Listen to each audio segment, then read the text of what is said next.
The following program is rated TV MA LSV. It contains strong language, sexual situations, and violence. It is intended only for mature audiences. They gave me my theme music!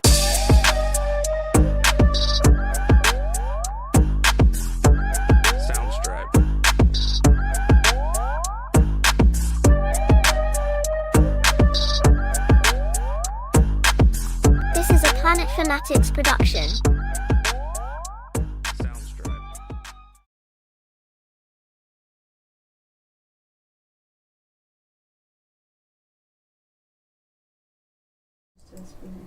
Yeah, we're gonna give everybody time to get in.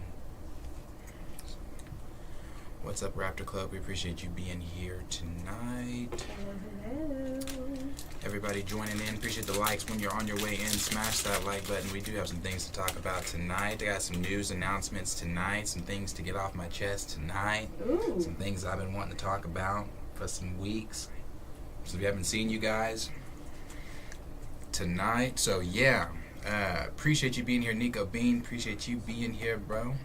Smash that like button again as everybody's on their way in. I'm gonna wait for a few more people to get in before I start making the announcements and things like that, before I start talking about things that are gonna be going on with the channel itself, and some things going on, obviously the things going on in the news today. Appreciate you being here, D Stizzle and Gray. Appreciate you guys. It's not just myself. I'm sorry. I am also here I with was the just beautiful looking Corey. at that. I was like, damn. Damn. The audacity. I am here with the beautiful Corey as well. Hello. I need to fix your... I thought I did fix your camera. Why the fuck did it go back?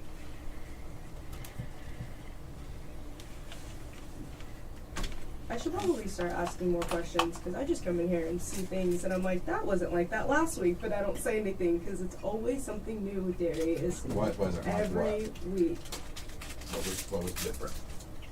What's different this week? Well, I thought you were like gonna switch out a setup because I saw all the DC figures. So I literally, the first thing out of my mouth with Jeremiah was like, hey, what team is he putting together now? Like, Oh, yeah. what team is he switching out?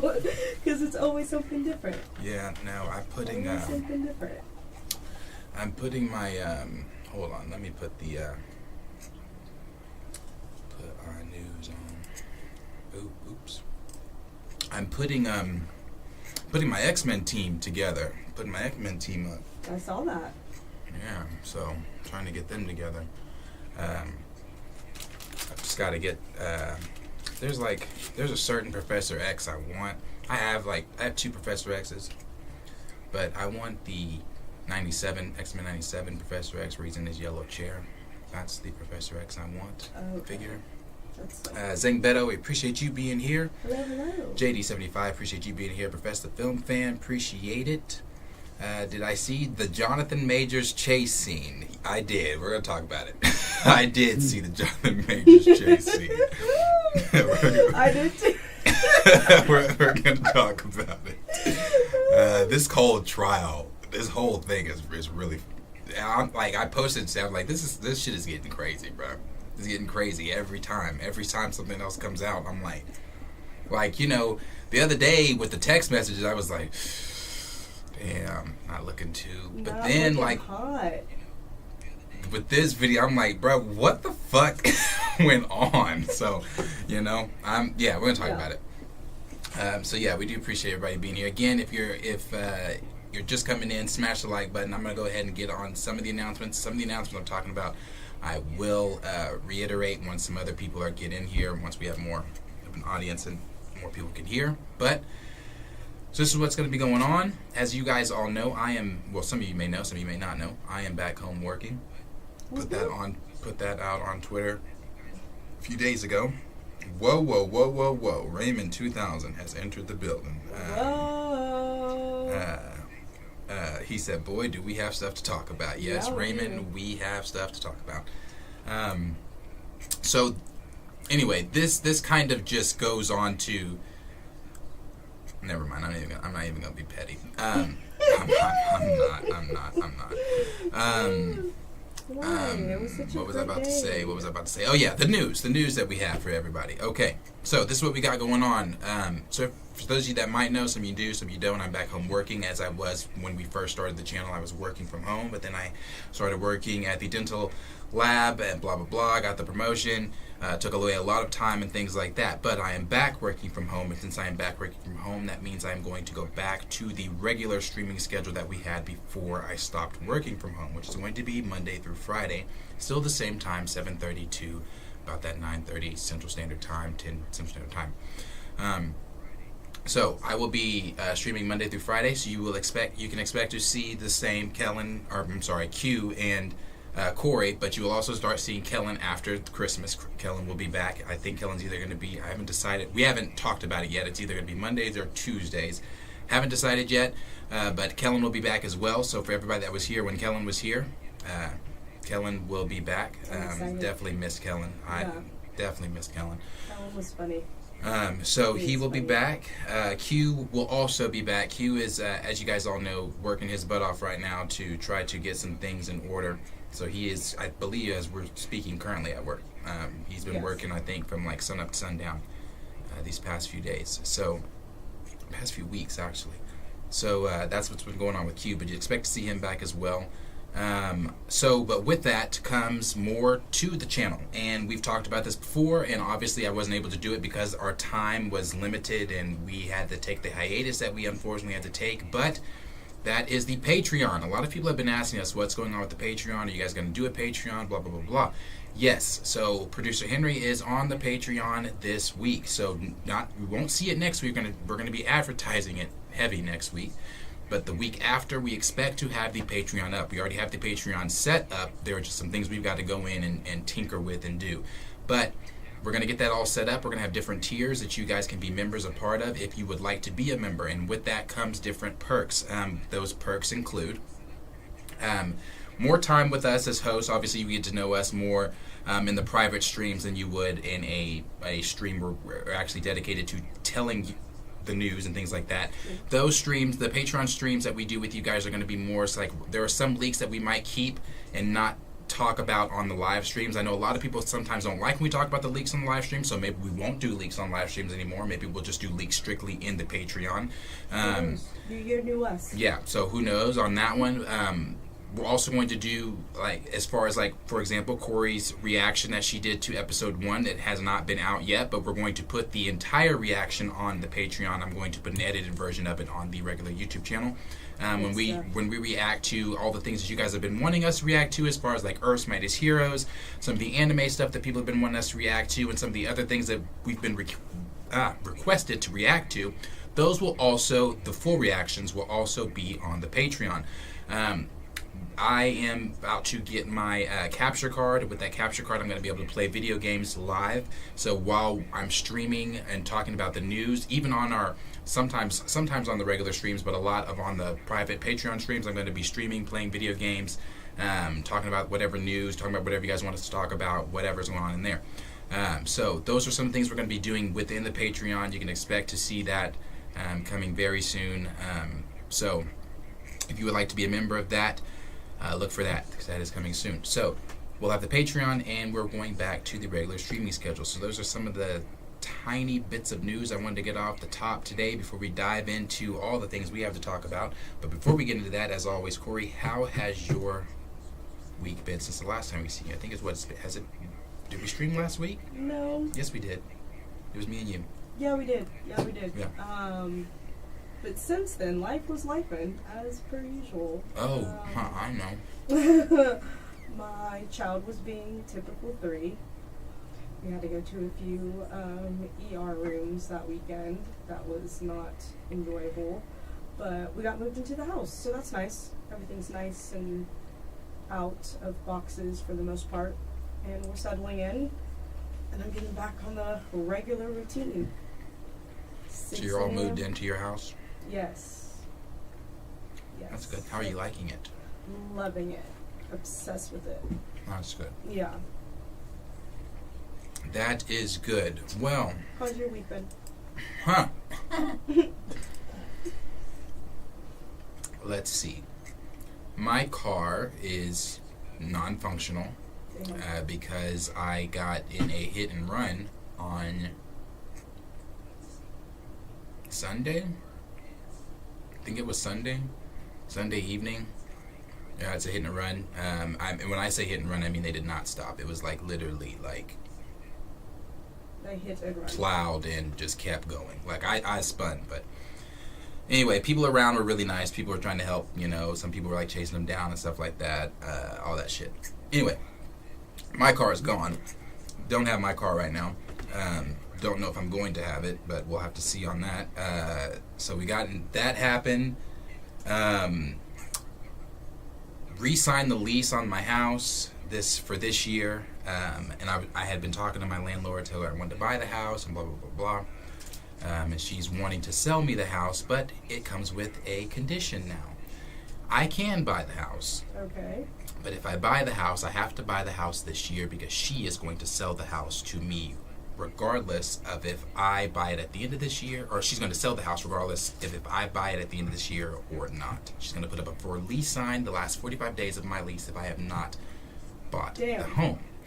So that left me thinking, what do I want to do? Do I want to buy the home? Right. Anyway, current state, do I want to be a homeowner right now? No, I don't. I just simply do not. I am not in the state where I want to be a homeowner and things like that. So, you know, once YouTube takes the way I want YouTube to go, especially now that I'm about to be back, you know, focused on making YouTube what it was supposed to be before I had to take that hiatus, then sure, I'll buy a house. But am I buying one right now? No. So we're going to move, and that's going to be at the end of this year. So we're going to have a new studio, a new space, all that kind of stuff. I'm not mad. I'm honestly, we could use the space, the bigger space. So I don't feel too bad about it one way or another. But Well, that's good. yeah, so that's some of the things that's going on right now. But yeah, outside of that, we do have news that we have got to get into. Let's get into it. And some of the news, let's see, where do I want to start with today's stuff? Where do we start with today's news? We talked about. Let's see. So much to be talked about. So much to discuss. Let me see. I guess we can start.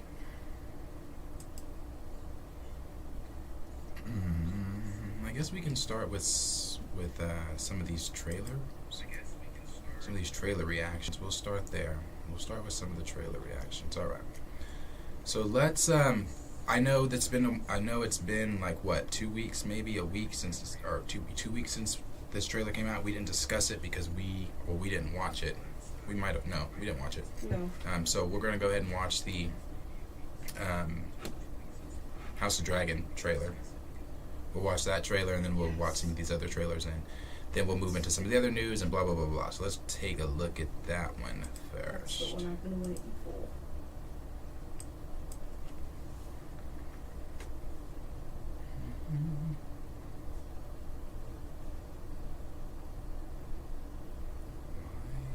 Why has it been?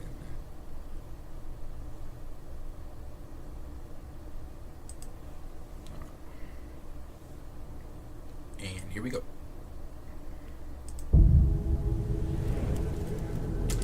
Errors were made in the hours following King Viserys' death. The war be fought. Many will die. And the victor will eventually ascend the throne.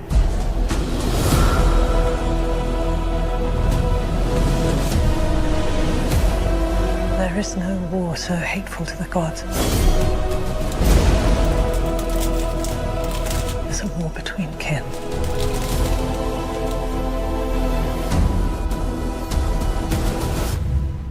And no war so bloody as a war between dragons.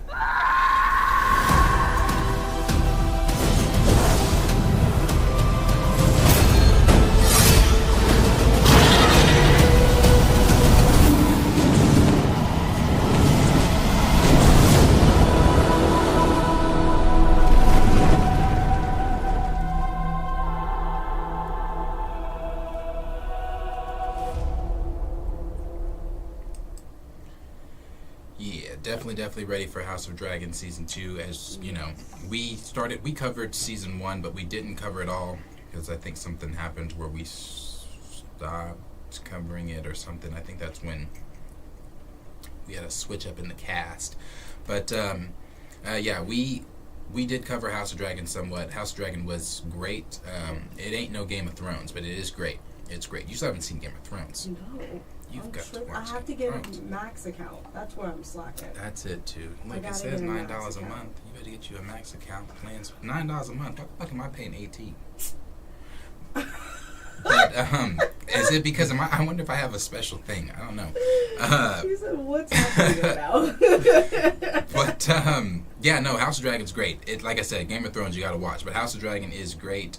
It does come out, as it said, summer of 2024. George R. R. Martin, who wrote these books, said in order to properly tell the dance, it's going to take 4 seasons. So we are obviously not going to see the dance take place in the 2nd season. We're going to see some of the events take place from the books, obviously, in the 2nd season. But the dance is not going to happen, I don't believe, until the 4th season, in order to properly tell how it's got to go down. Yeah. I'm not gonna lie, I'm kind of wanting to read the books. You should. I hear they're better. You know, I listened to them. I didn't read them myself, but I listened to them. I'm not a big, like, I can't sit down and, like, read a book. Like, if it's not, I can put that book on and do stuff. Right. Like, you know, when I was at work, that's when I would put it in and work and listen to it, but just not. So, it was good. I liked it a lot. I haven't done the Game of Thrones ones I haven't listened to or read, but the House of Dragon ones I did before not before the show. I did, like, toward the middle of the show, because I was like, okay, I started researching and learning stuff about the Targaryens way before the current, where they currently are in House of Dragon. I started learning about Aegon the Conqueror and his sister wives and, you know, all that stuff, and how they conquered Westeros and how the Targaryens became the Targaryens, and just all the different houses, you know, the all of them. So it's really interesting, but the dance that's really interesting as well. You know, I don't know if that's a spoiler if I say. Is that a spoiler if I say? I mean, I guess that is a spoiler, so never mind. I won't say. I guess that is a spoiler. I want to say, but I mean, I feel like no, me saying this is not a spoiler, because I mean, if you've watched Game of Thrones, you know that everybody's gonna die. I mean, obviously, this is what 120 years before Game of Thrones. So yeah, I was like, this is a prequel. So yeah, so obviously everyone's gonna die. So no one, don't get attached to anyone in this fucking show, because everyone's going to die in season 4. Some of your favorites are probably gonna die in season 2.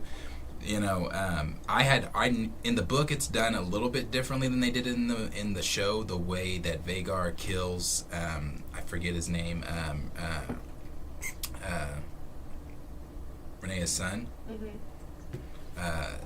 But the way that it happens in the show, I thought, you know, when he's flying all, you know, and it's clear skies, I'm like, wait a minute. And obviously I knew he was going to die, because that's what starts the entire war. Right. So I'm like, oh, I know you're going to die, but if you just can go. And then Vhagar comes out of nowhere, and just, I'm like, damn, bro, that's, you know. And then, you know, in the book, his body They said that's what happened in the show. I wish they would have shown that, though. Just because, I mean, it's HBO, it's House of Dragon, it's Game of Thrones. When did they ever shy away from the gore? When did they ever shy away from, you know, the our maturity of content? So in the book, his body parts, his head and everything wash up on shore. That's how they found out that he was killed. Oh, damn. Yeah. And pieces of I forget his dragon's name. It's Craxes is Damon's. Forget his dragon's name, but that's crazy. Though. Yeah, I could not imagine just being on a beach and then your son's body just washes up. Yeah, you know, I would start a war. Hell hath no fury like a woman scorned, and that's the same thing. Like with, you know, I saw a post that said hell hath no fury like a woman Targaryen scorned, and that is true. You look at Daenerys, you look at everything else that's going on with, you know, currently in the House of Dragon. So it's like, yeah, I'm excited for it. I really really I'm can't really wait for that excited one. for season 2. Because there's really nothing right now. You know, there's nothing that, and we're gonna get to all that. You know, when we get to the Marvel talk, there's nothing right now to that I'm like, you know, I'm gonna finish The Boys. I haven't finished season 4 of The Boys. I haven't finished Gen V. I still have those that I can finish and things like that. Trying to think, is there anything else series wise coming out? No. So I'm really looking forward to. Yeah, because everything pretty much got pushed to 25. Yeah. Because we were supposed to get a lot of things this year. We were supposed to get Euphoria, Stranger Things. That shit ain't coming out till 2020. What? 7? Euphoria, yeah. And then, but I think Cancel Stranger it. Things is coming out next year. Cancel it. Cancel it. How old is Zendaya gonna be by that time? Cancel it. She'll have a baby. Her Anyway. will be married. You know, as always, questions for you guys. Let us know down below in the comments what you guys are thinking. Are you excited for House of Dragon? Did you watch Game of Thrones? Did you not even watch the first season of House of Dragon? Or is this all new to you? And are you just going to, you know, binge it all? Or do you not even care about the Game of Thrones universe? Let us know all those questions down below. I can't see anything right now. We're going to move here to the next trailer. And the next trailer we're going to watch is going to be... where are they? We're going to watch the What If trailer. What If Season 2 trailer. That does come out this year. Oh, premiering December 22nd. One of my favorite also. you. December 22nd. Alright, here we go. Here we go. Let me tell you one of my favorite Yuletide stories. Ales all around. Chin chin. All posters smashing. The power's cracking. Ten rings are glowing. 9 episodes. Oh, gotta admit, that's some solid holiday wordplay. There are infinite stories to be told across the multiverse.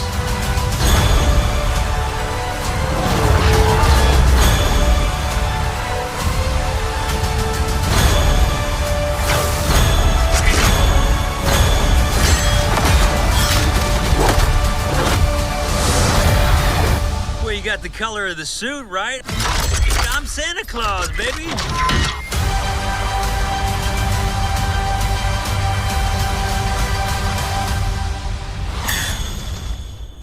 Well, you got...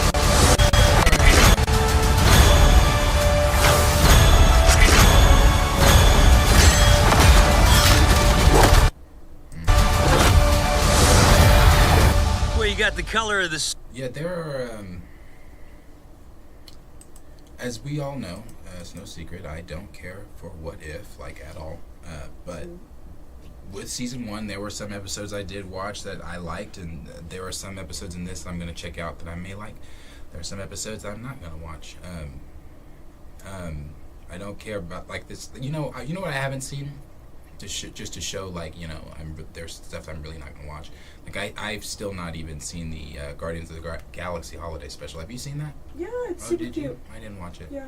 I mean, you're not missing anything. Like, the only, like, surprise, really, which wasn't even really a surprise, is Quinn and... Oh, yeah, no. Not... So... I probably won't be tuning into this one a lot. I mean, for coverage sake, for, you know, our viewers, there's, you know, I'll cover the ones I'm going to watch, but outside of that, I'm just, you know, when it comes to, and again, we're going to get to these conversations, but when it comes to giving energy into things that I simply don't give a fuck about anymore, I'm simply just not going to give that energy. My whole thing is, like, what's the point? Yeah, even like, for coverage sakes. Even for coverage sakes, I'm just not. Yeah, like, how is this gonna further, how does this explain? I just don't care. I don't care, you know, and that's just sad, not just with this franchise, but again, these conversations we're gonna get to on other franchises and other things. But as far as What If goes, I do want to see the, it's not T'Challa, it's T'Chaka, I believe. I do want to see that episode. I want to see the episode with the Mandarin, and I would like to see whatever they're doing there, the episode with Steve. Because I don't know if any of this is going to tie or relate to anything at some point in time in the multiverse, in the MCU. I don't know. Nothing in season 1 did, so everything in season 1 was inconsequential to what's going on in the current MCU. You know, we all thought that Doctor Strange episode was honestly going to play a role in Multiverse of Madness, and it just did not. Yeah. I think that's the only one I saw from season 1. Yeah. Is it? I liked the finale. I liked when Vision got the stones. When Vision actually, I liked that. That was dope. Interesting. I didn't mind that, and I only watched it because I saw a leak saying that potentially it was going to be tied in with Doctor Strange movies. So yeah, it was supposed to. That's what we all thought, but it didn't. I was like, let me watch this real quick, and I was like, yeah, this is not bad. And you know what? We're actually gonna, again, in rare fashion, something we don't really typically do on this channel is watch other, YouTubers' videos. But this one we're going to watch because this is a YouTuber that I have spoken with before. I am a fan of that also, and that's Josh over at Den of Nerds. I know Josh has said some stupid shit in the past, and sometimes his stance on some things is questionable. But I feel like if you're a YouTuber, if you're a person that's in this space, that's going to be the outcome with a lot of your opinions. You're going to have people that are going to like what you say. You're going to have people that don't like what you say. So, but we are going to watch what Josh had to say about the current state of the MCU. I found it interesting. And not only did I find it interesting, I found it things that we have said here before also, somewhat, but also truthful. Every word of it was truthful, and I'll add that into before we get into the new stuff. I'll hold that one. I'll hold that before we went for to add that into that topic. But yeah, I'm not there with it. But as far as for What If goes, I'll watch some of those episodes. Not really there on a lot of the others, but I think Q is watching it, so he'll probably be able to give a better synopsis of what's going on than I'll be able to. But we'll jump into another trailer here, and this trailer has nothing to do with Marvel, has nothing to do with the MCU or anything like that. This is the trailer for Alex Garland's Civil War, and this is another one of those movies about stuff going on in the world. I don't know. Did you watch that movie? What is it? Leave the World Behind on Netflix. No, but it's on my list. It looks really interesting. It is okay. So we watched it. It had my interest the entire film because you're interested, you're curious, you're like, what the fuck is going on? Right. And obviously, it's somewhat explained, hinted at what is going on, but the ending for me was not satisfying. When it ended, I was like, what the fuck? Really? Yeah, I was like, what the fuck? I did not like the ending, but it was okay. It was okay. I'm not, there are people saying that, oh, it's one of the best. It's okay. It's okay. I didn't, maybe, and I get it. For me, the reason I'm saying that is because it's like, I get the message that's being told in that movie. And if you're one of those conspiracy theorists like I am, you're one of those people that are sitting there like, okay, this is them telling us to get ready. I mean, think about it. Do you know before the COVID came out, there's that movie called Pandemic? Yeah. And how that shit correlated with COVID? Yes. Because they try to tell it. Anyway, I'm not going to get into that because that's not this kind of channel. That's not this kind of channel. But this movie lines up with the messages they're trying to tell us right now. So let's go ahead and let's watch the trailer for Civil War. 19 states have seceded. The United States Army ramps up activity. The White House issued warnings to the Western forces as well as the Florida Alliance. The three-term president assures the uprising will be dealt with swiftly. Let me know if you want to try anything on. Are you guys aware there's like a pretty huge civil war going on all across America? We just try to stay out. With what we see on the news, seems like it's for the best.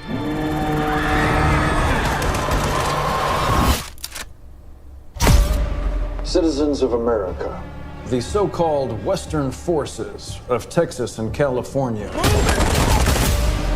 have suffered a very great defeat at the hands of the United States military Mr. President, do you regret the use of airstrikes against American citizens? We're moving to DC today. We need to go down there. They shoot journalists on sight in the Capitol. Every instinct in me says this is death. Bloody. Every time I survived the war zone, I thought I was sending a warning home. Don't do this. But here we are. There's some kind of misunderstanding here. What? Well, you're American, okay? Okay. What kind of American are you? You don't know?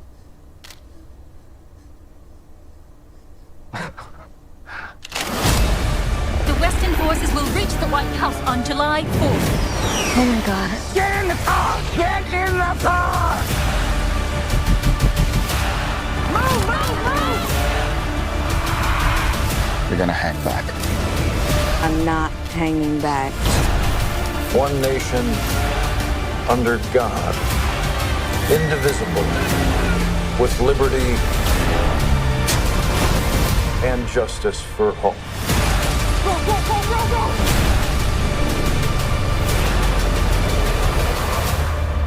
God bless America.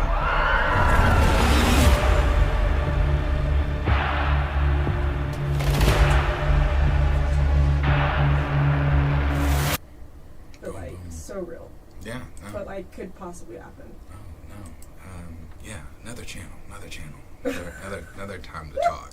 Not gonna talk about that now. No, but for real, we should really talk about that on this episode. That shit, I believe it.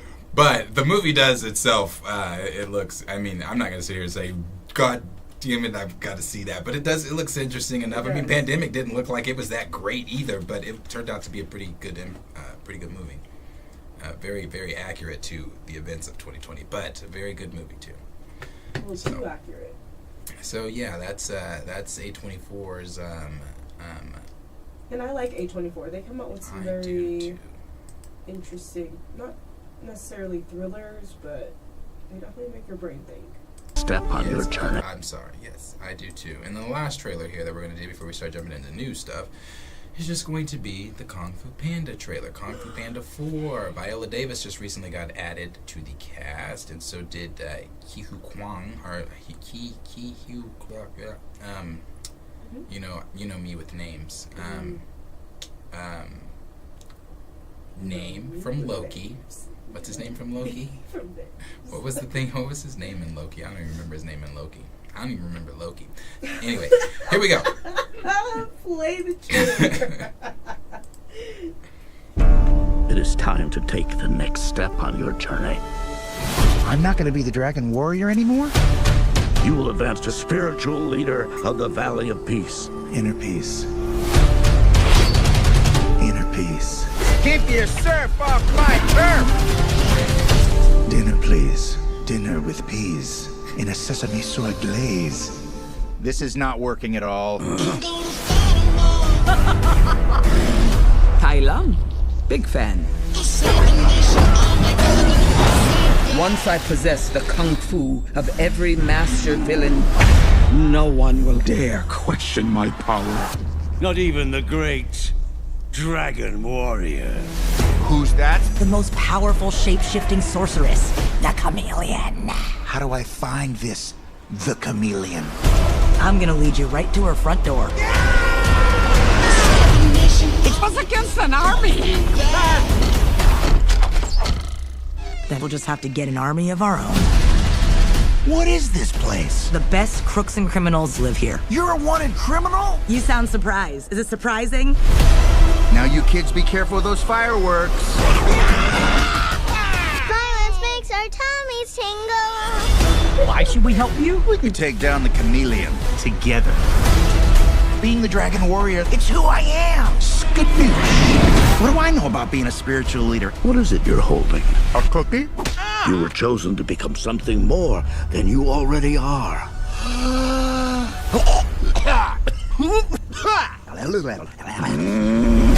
How should we do this? Quick and painless? Or slow and painful? Slow and painful.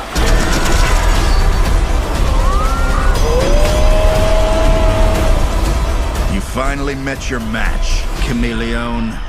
We're not so different, you and I. Skadoosh. Stand back. I'm gonna kick my butt.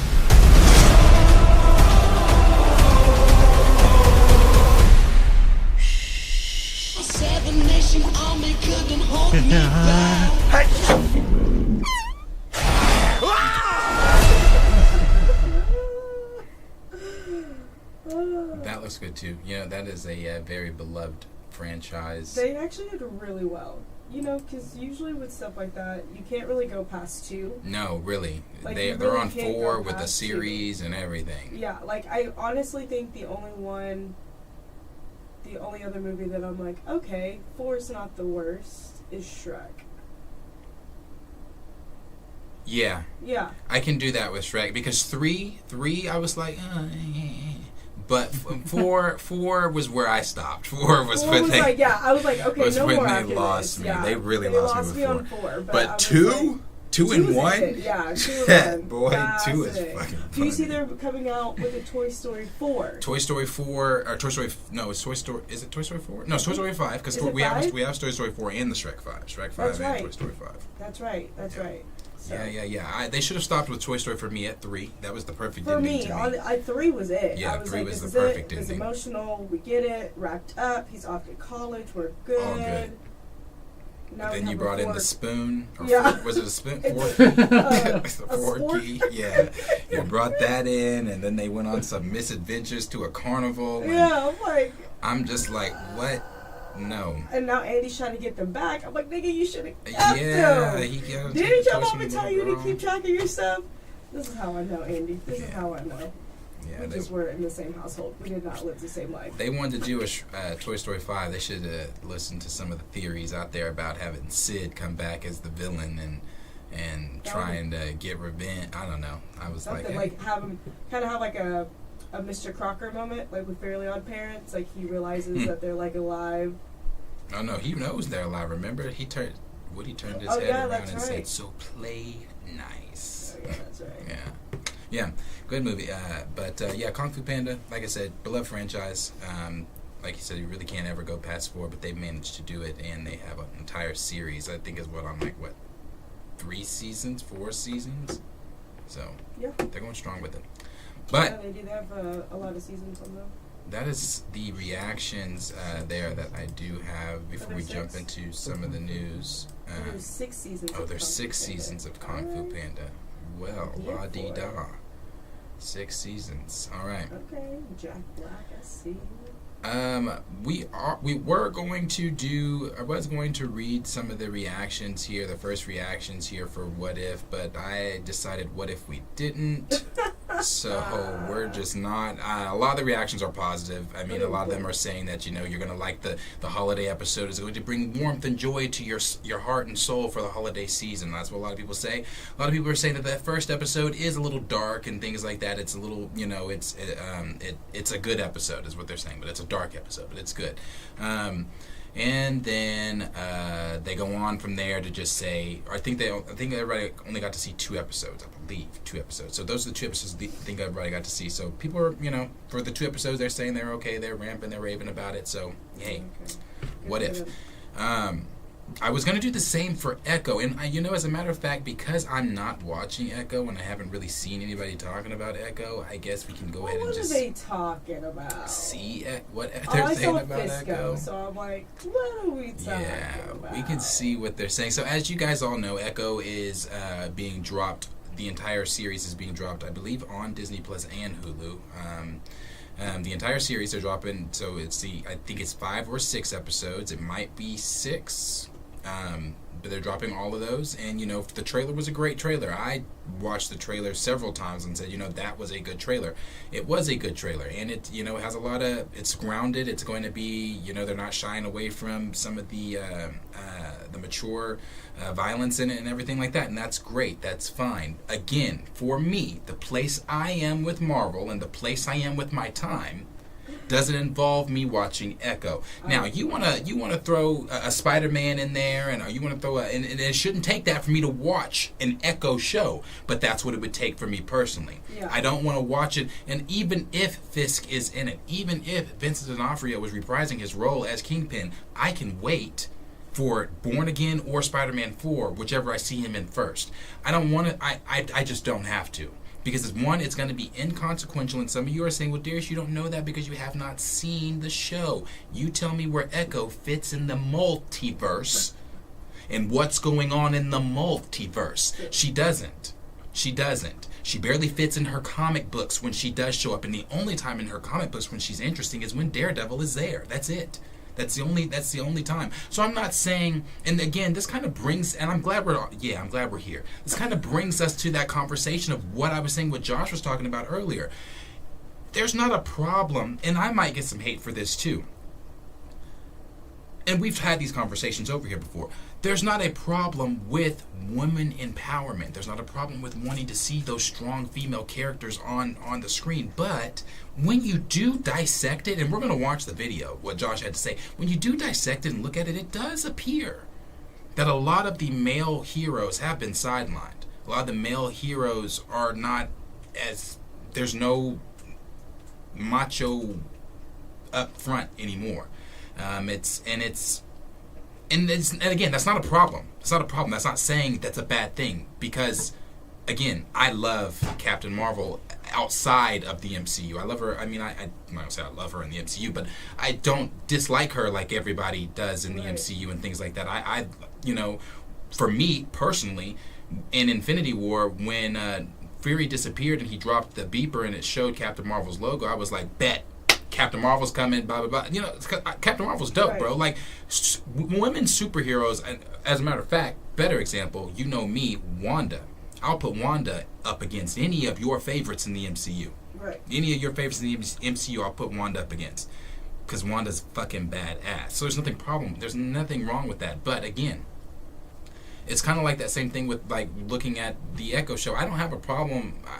It's not even that as the reason why I'm not going to watch the Echo show. It's, again, what is it doing to further push the multiverse in the MCU? What is it doing to further push the narrative, the overall story, the overall plot, the overall everything of what we're doing in the MCU? It doesn't. So I'm not going to be tuning into Echo, but the reviews have been somewhat positive from what I saw earlier. I definitely don't think it's going to further anything in the MCU whatsoever, but I do think it's going to set us up for some things that they're trying to do when they the ground level for sure. Yeah, that ground level stuff is. I think that's the only reason why I'm interested in it, because I'm just like, well, how do you connect to the ground level? And because I do like our love ground level heroes. I love Daredevil. I love Jessica Jones. I love, you know what I mean, like all those characters. You know, Spider-Man. Like, I love all of them. So I'm like very curious of like, what is this show? I know I'm not going into it with like, oh, you're gonna do something for multiverse. No, I'm definitely going into it more as like, what are you gonna do for these ground heroes? Like, and I really do love that. I love the fact that it, you know, what are we doing to build the ground level of the MCU? But when you're looking at the ground level characters in the MCU, the one that you're picking to kick that shit off with is Echo. I mean, like, there's a backstory. I don't know. I've learned not to go in with many expectations, but with more of a curiosity. This is me with the curiosity. Except for What If. They just can't pique my curiosity. Well, I can't say that. There are a few episodes I'll probably watch in season 2. But. Yeah. And again, when I was watching that trailer, I was like, you know, even before I watched the trailer, when they were talking about the Native American aspects of it, I was like, you know, that's really dope, because that's cultural aspects, you know, that's relations, that's seeing yourself on screen, representation, all that. But that's still not enough for me to go and watch the entire Echo show. I mean, some shit really has to pop off in that show for me to say. But, and I know where it's going to happen too. I know where it's going to happen. It's going to happen in the Daredevil episode. That's the episode everybody's going to watch. It's the same shit they did with She-Hulk. You look at the numbers for She-Hulk. What was the most watched episode? Oh, Daredevil. That was the most watched episode. That was for some people, that was the only watched episode. But this is what people are having to say for Echo. It said, critics saw the first 2 episodes of Marvel Studios' Echoes at a preview screening in the United Kingdom and revealed their thoughts about what they saw on X, formerly Twitter. Totally Films' Emily Murphy highlighted an incredible and violent fight scene from the first 2 episodes. She went on to say, enjoyed the first 2 episodes of Echo, which had an incredible and violent fight scene. I want to watch again and again. The sound design is fire. She said the sound desire, and she, I guess, put the fire emoji. The brilliant Aqua Cox, isn't that how you say her name? Is it Alekwa? Alekwa? Continually draws me in, but I found the storytelling and pacing shaky. Excited to see the rest. Then we have another from Paul Klein that went on to say, if the world-ending stakes of the MCU have you looking for something more grounded, Echo is the gritty tonic. 2 episodes seen, and it's a hard-hitting action thriller with great scenes of Native American culture. Can't wait to see the final 3. There's only 4 or 5 when they drop in January. Then Tom said, saw the first 2 episodes of Echo tonight, have a lot of thoughts. I think fans of Netflix Daredevil are going to love it. It's like Marvel remembered it can be violent and dark. How do you say her name? Cox is amazing, although I don't love all the creative decisions, though. Then we have another one that said, I've seen 3 episodes of Echo, a grounded character-driven story with hints of bigger things to come. A strong focus on Maya's indigenous heritage and personal history intrigues me. And while some quiet moments slow the pacing, when the action scenes come, they are indeed brutal. So that's kind of like what we saw from the trailer. The trailer, like I said, the trailer's great. The trailer was great. I'm gonna give credit where credit was due. The trailer's great. It's just still not enough for me to want to watch what's going on in Echo. But there it is. That's what's going on with Echo there. And while we're on that Marvel train, because I want to make sure, because I'm gonna we'll dive there next. But while we're on the Marvel train, no, that's gonna be last. While we're on the Marvel train, I'll go on to what Josh was saying there. If you want to read some of those comments while we're waiting, you can. If anybody's saying anything. I saw a lot of people saying that Echo would probably set up Daughters of Dragons. DC said I need an Electra show that looks like that. Raptor Cloak said, as long as Echo is the complete opposite of She-Hulk, I'll give it a look. Same. Oh, it's going to be the complete opposite of She-Hulk. That is very evident from the trailer.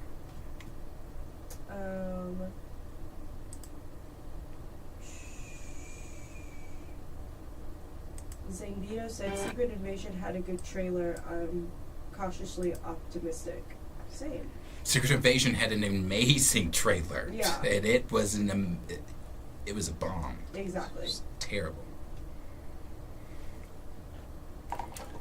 We ready?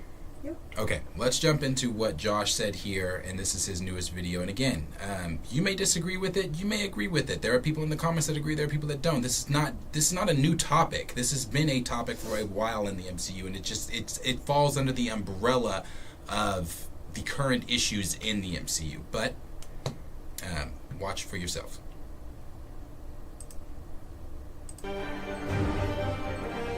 You know, in hindsight, we went way too easy on Kevin Feige for this. A lot of you are gonna be mad at me for making this video, but it has to be said, Marvel needs to man the F up. Let me explain. You have probably heard people call the MCU the MCU. And I remember when I first heard that, and I was like, nah. Guys, I was literally the guy. Okay, I'm going to pause. I'm going to be pausing throughout this because same here. You can go back and watch any of our She-Hulk videos when people were when people were going hard on She-Hulk. We're attacking Tatiana Maslany. We're attacking the character of She-Hulk. We're saying how the MCU is the MCU and it's this and it's that, blah, blah. We defended the fuck out of that shit over here. Me, Trey, and Q defended the fuck out of it. And we've always been on the side of like, no, Marvel's not doing that, it's not that. But when you, again, with a little bit of hindsight, like Josh said when you look back on the shit and you look at the current, anyway, I'm gonna keep pausing, but he's talking about it. They would get f***ing mad when people would call the MCU the MCU. I remember at the time arguing with people and being like, yeah, Feige is obviously bringing a lot of female characters into the MCU, but there are a lot of good characters and they're being done right. Nothing inherently wrong here, and I'm sure we're still gonna have all these awesome macho male characters. Then I watched Sharon Carter become the power broker. I watched the Seinfeld lady come into the MCU and kind of like replace Thunderbolt Ross. And the main villain of Falcon and the Winter Soldier is this freedom fighter chick who seems unintimidating as shit. And that was all just one show. Then we had Loki, which sets up a bunch of female judges. You've got a female Loki and a female robot thing. And then we had Hawkeye, which is basically not about Hawkeye, more about Kate Bishop and Yelena. Then Moon Knight weirdly inserted the Scarlet Scarab character. Love and Thunder was Love and Thunder. She-Hulk was She-Hulk. You got Multiverse Madness, which is just as much about Wanda and America Chavez as it is about Doctor Strange. You got Wakanda Forever, which is about basically just all the gals and friggin' Namor who gets punked out in the end. And don't even get me started on Secret Invasion and Gaia, the new most powerful character in the MCU. Basically, Marvel kind of earned the MCU moniker. And look,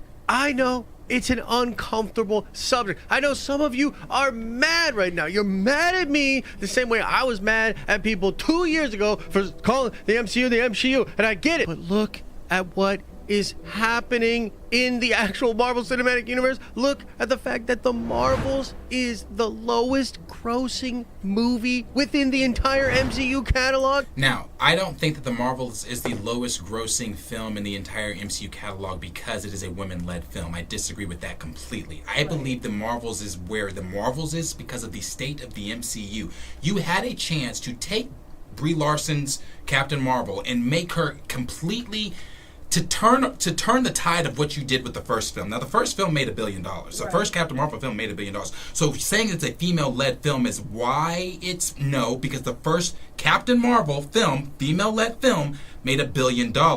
But because audiences are not happy with the direction that Marvel is going with the characters, or with the direction that Marvel is going with the writing, and just the direction that the MCU is going in general, no one's going to spend their money on bullshit. So that is my opinion, and in my opinion, I believe that, well, whatever, my opinion, that is why I think that the Marvels did what the Marvels did what it did. I don't believe it had anything to do with it, the MCU, or women-led this, or women-led that, or anything like that. It's simply because you did not make Captain Marvel interesting at all. Even in this film, you still managed to have her dealing with the same shit she was dealing with in the first film. It didn't progress her at all. Especially after we jumped off of Infinity War. Yeah, after Infinity War. So you're telling me through all this time, she's still dealing with the...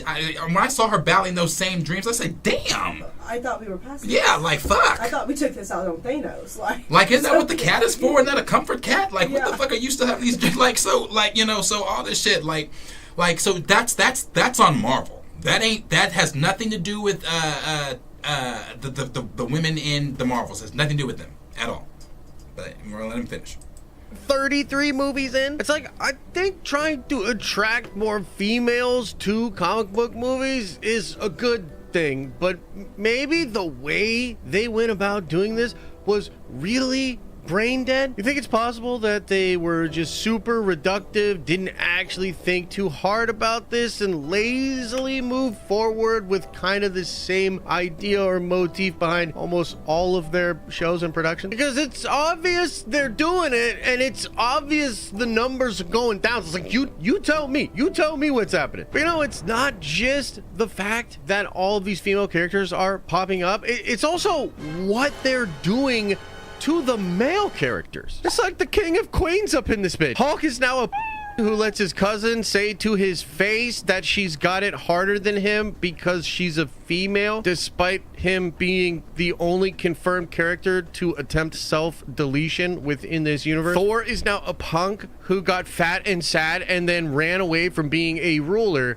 He ran away from being an Avenger, and he literally had his hammer cheat on him with his ex. Doctor Strange got demoted from Sorcerer Supreme. He gets beat up and lectured to by women during his entire sequel. And at the end of that movie, he gets recruited by another chick to go do some shit that he actually fucked up on. Hawkeye is lame and sad now. Vision loses his mind. Bucky is depressed. T'Challa is gone because Disney didn't have the balls to recast the classic character that everybody wanted to see, and instead Shuri. Iron Man is dead, but don't worry, you've got Ironheart. It's like, what is happening, dude? Why are all the male Marvel characters sad, dumb, or depowered? Wow. It's like they left us with a bunch of soft, self-doubting boys. Like, have you ever seen comics, man? You think people out there get excited when they see a regular Joe or some dude struggling with... Okay, but that's facts. Yeah. Hello? Are we awake out there?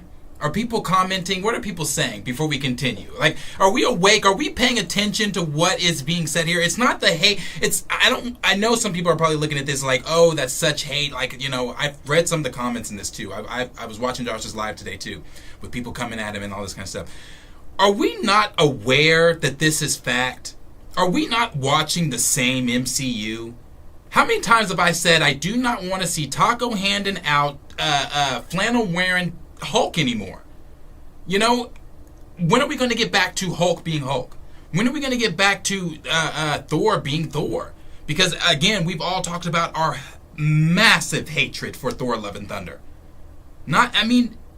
Cringe. It makes me cringe. And when he's talking about comics, that's true. No one is picking up a comic book story so that we can read how Captain America is going to therapy. Or, you know, that might be a part of it. I'm not going to sit here and pretend that those aren't stories within those comic stories, but within those stories, it's action that plays a role within the story being told.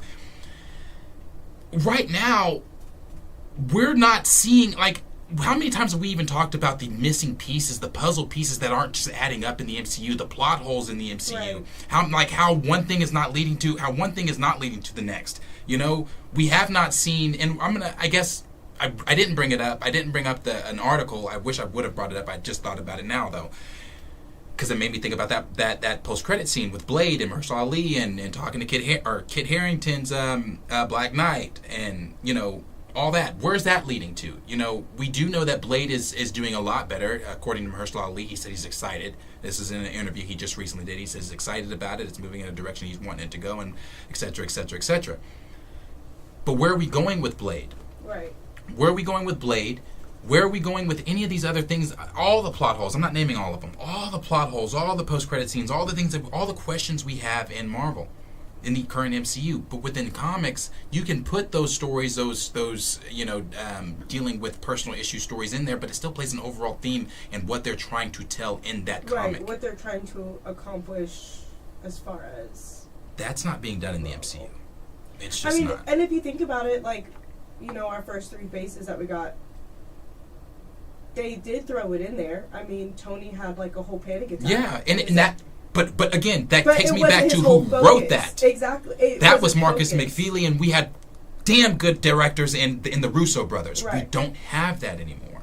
We don't have Marcus McFeely. We don't have the Russo brothers. You know, I just watched Winter Soldier last night, and when I was watching it, the whole time I'm just like, God, Marvel is not that anymore. No. The MCU is, and I was, you know, and this might sound like, damn, you are such a nerd, or you're such a, like, do you not have anything better to do in life? No, I was actually working out while I was watching it, so I didn't. And so it had me thinking while I was watching it, if and when I have children, and I say, you want to watch the MCU, and I go to show them these films, it's going to progressively get worse. And my kids are going to be like, you, Dad.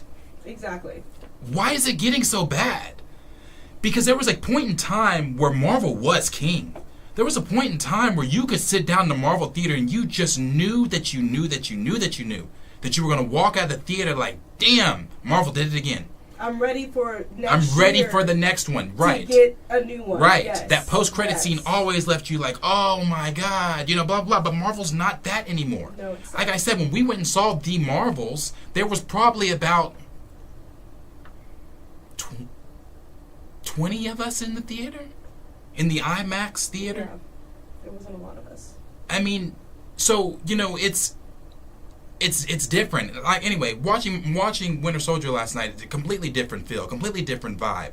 Even from the line delivery, and I yeah, that's the actors and actresses and things like that, but the line delivery, I felt like obviously they know they're not. Chris Evans knows he's not Steve Rogers. He knows he's not Captain America. But when he dons that uniform, when he's acting in that, Chris Evans is Steve Rogers. Right. When I was watching last night, and I hadn't seen Winter Soldier in a minute, but the one of my favorite scenes, before we get started, does anybody want to get off? Yeah. He's so good in that. He's so good as Captain America. He makes you honestly believe that he is Steve Rogers. Not just in that film. When I was watching, I was getting ready the other day to go somewhere, and I put on the first Avengers film because I wanted to feel that old Marvel nostalgia, that old, like, damn, when Marvel was good feeling. So I was getting ready for something the other day. I was put on the first Avengers film. Even his line delivery when the dude, I don't remember who it was an agent of S.H.I.E.L.D. or someone that was trying to stop him from coming on the helicarrier, and he said, "Son, not now," or what? He's so good at being Steve, and a lot of those actors and actresses. That's why a lot of everybody's wanting that original OG cast back, because they made you. You felt, bro. You felt. Yeah. You felt with them in every film. When Martin Scorsese says that Marvel movies aren't cinema, that's why I disagree, because to me, cinema is not just the what we see on the screen as far as the pictures and the cinematography and everything like that. That's beautiful. Obviously, you want to see that. You look at Dune. When you look at the images of Dune, you're like, damn, that shit is beautiful. You look at the images of Avatar, you're like, damn, that shit is beautiful. But it's not just that.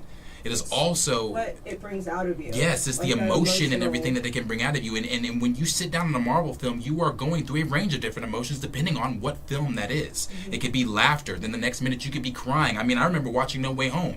Range of emotions for me personally. Yeah. For me personally, range of emotions. I remember watching Wakanda for fucking never.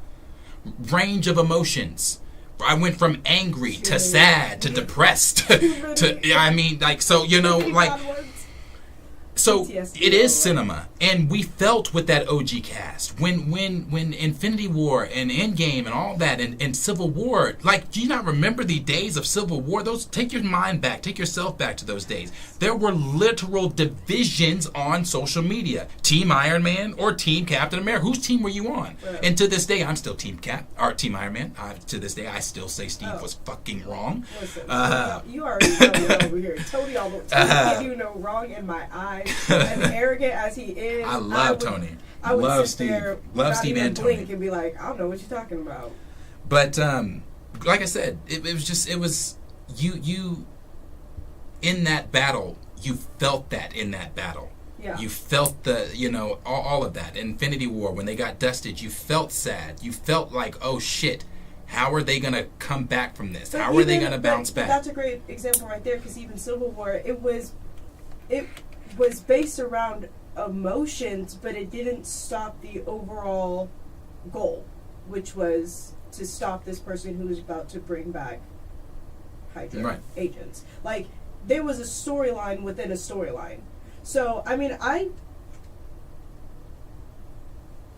don't love the fact that the MCU is pretty MCU. I mean, and I hate to say that as a woman. I feel like that's really wrong of me to say. But I say that with, you can have all these great women Marvel characters without negating or downgrading the men as well.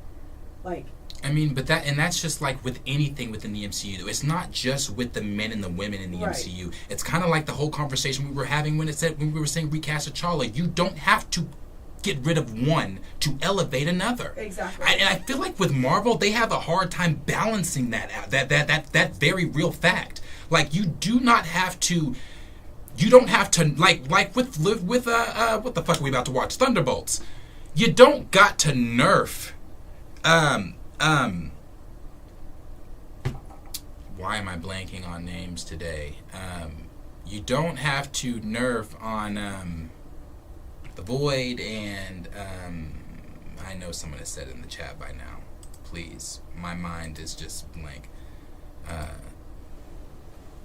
Someone help me, the void, and my mind is blank. Anyway, just nerfing characters. You don't got to nerf. You don't have to nerf these characters in order to elevate or get rid of one to elevate the other, or et cetera, et cetera.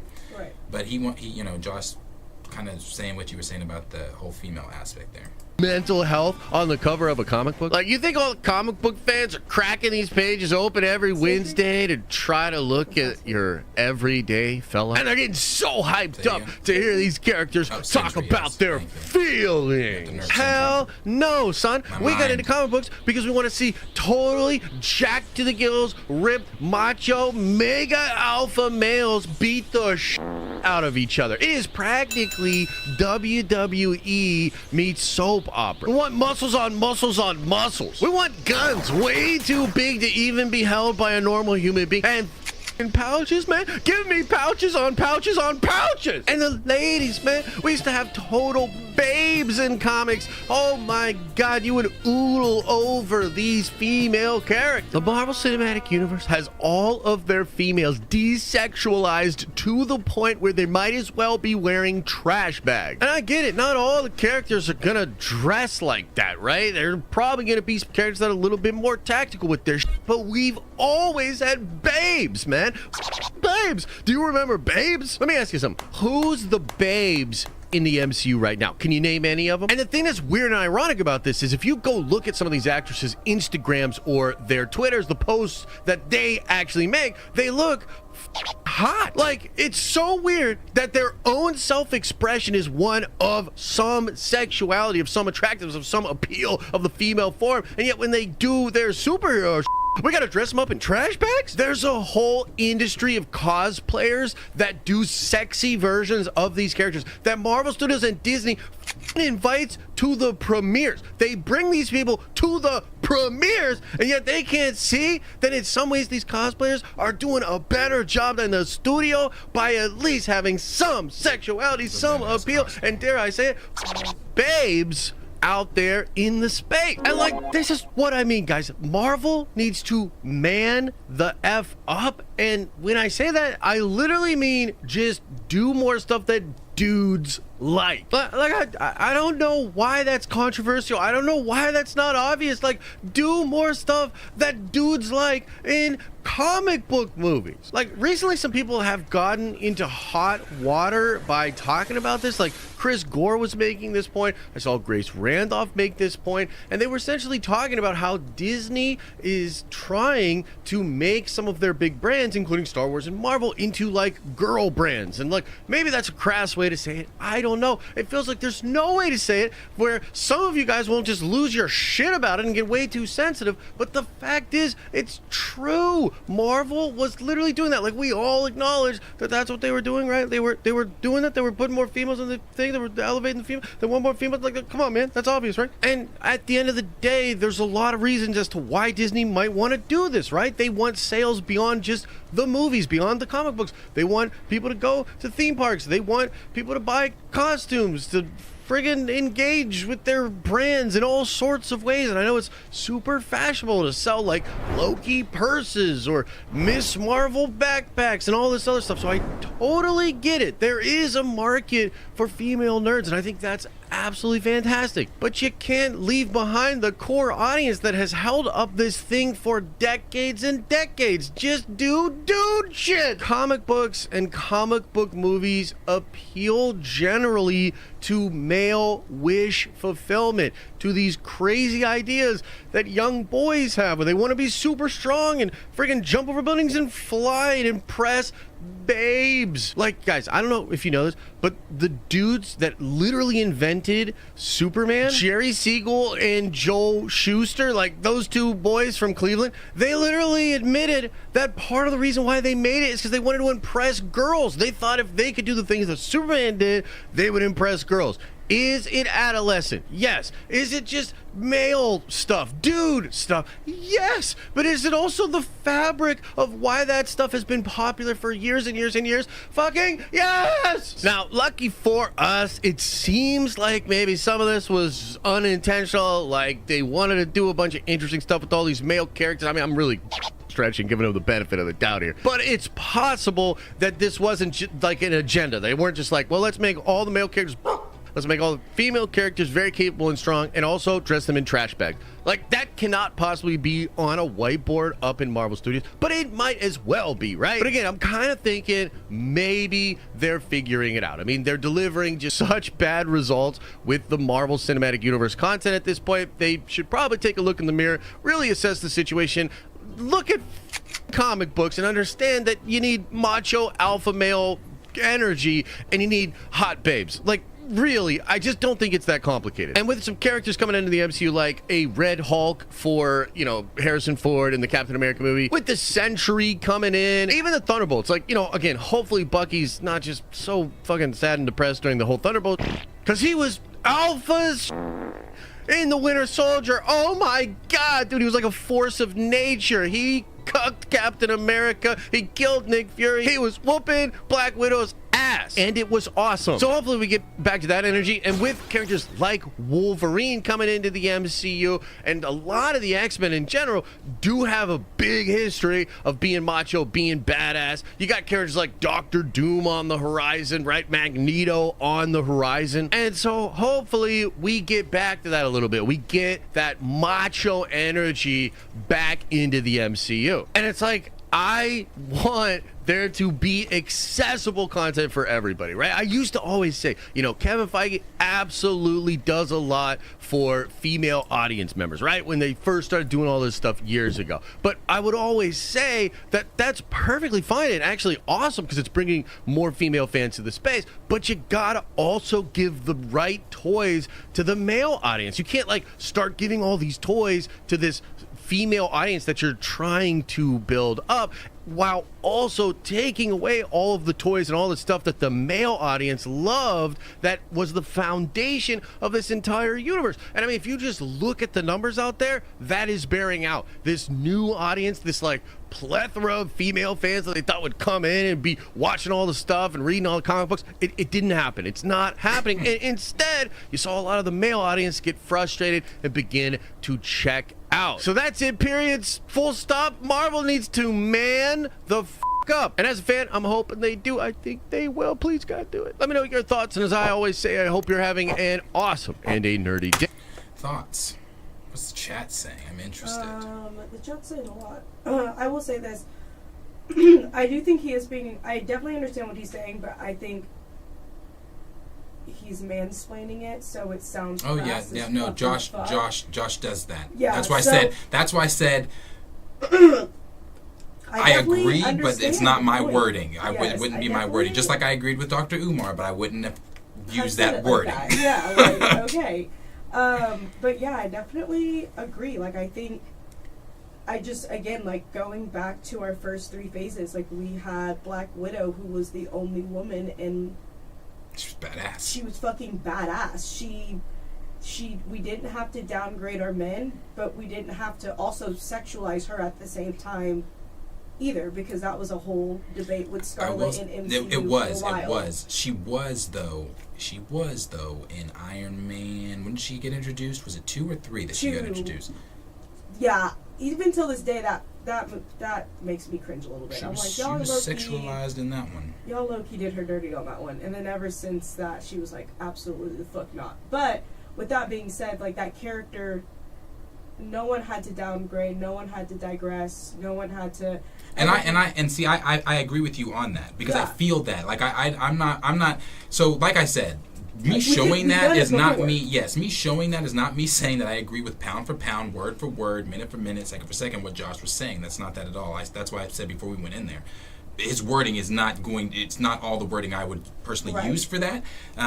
Because I also agree with that. You know, I remember when they were doing the press tours for Infinity War and all that stuff, and the questions Scarlett Johansson would get asked by some of the male interviewers, and it is cringy when you there's a compilation of those interviews put together. It's if you go super back, cringy. it is very cringy because like I think one of them asked her something like how skin tight is like how I forgot the Something question. Very inappropriate. Yeah, about and then her reply to him was great, but she got asked that constantly on her. So I can, but it just. And another thing, going off that one more thing, and then we can go to the comments if you like. For someone who grew up in an all-female household, including our animals, and I'm the Marvel fan that I am, that's not because I had representation. It's because, and I think it comes down to this to a certain extent. It came down to a parent who just wanted to bond with a child.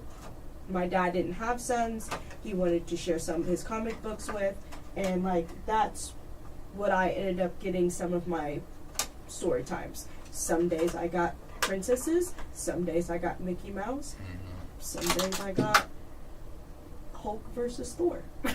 Like, of course, some parts were skipped until I got to a certain age, but like, I just think it comes down to just the parenting. Not even the parenting, but the fan. If the fan is a fan, they're going to make sure the child is a fan. Right. KJ's 3 and can name more than the main 6 characters of the MCU. Because I'm a fan. Not because he's a boy, not because it's like, you know what I mean? Right. Like, it's just because a fan is a fan and they're going to make sure they're going to make other people fans. And I just think that's what it comes down to. Right. And the fan, the content was there. You gave us what the fans wanted. You gave us what we wanted, and then now we're here. Right. And like the end of Josh's video, like no one's gonna get excited to come in and see your shit because you're not giving us what we want. Like I said, I don't agree with everything there, and I don't disagree with everything there. But right. I do think that there are some points that are valid in that video. And yes, I do believe, like everybody in the comments is saying, yo, yeah, you definitely got hate for the video for sure. But I feel like anytime that conversation takes place, that does happen. So but yeah. That's what Josh had to say about that. But I found what he said about he said what he say didn't recast T'Challa and gave you Shuri. Oh yeah. Oh, that's just funny. Yes. But no, I thought Josh was on. I thought he was on fire with it with some of his points for sure. Definitely not. Let me see. Okay, before we get to the one I know everybody's wanting to hear, the Eyes of Wakanda stuff, we're going to get to that.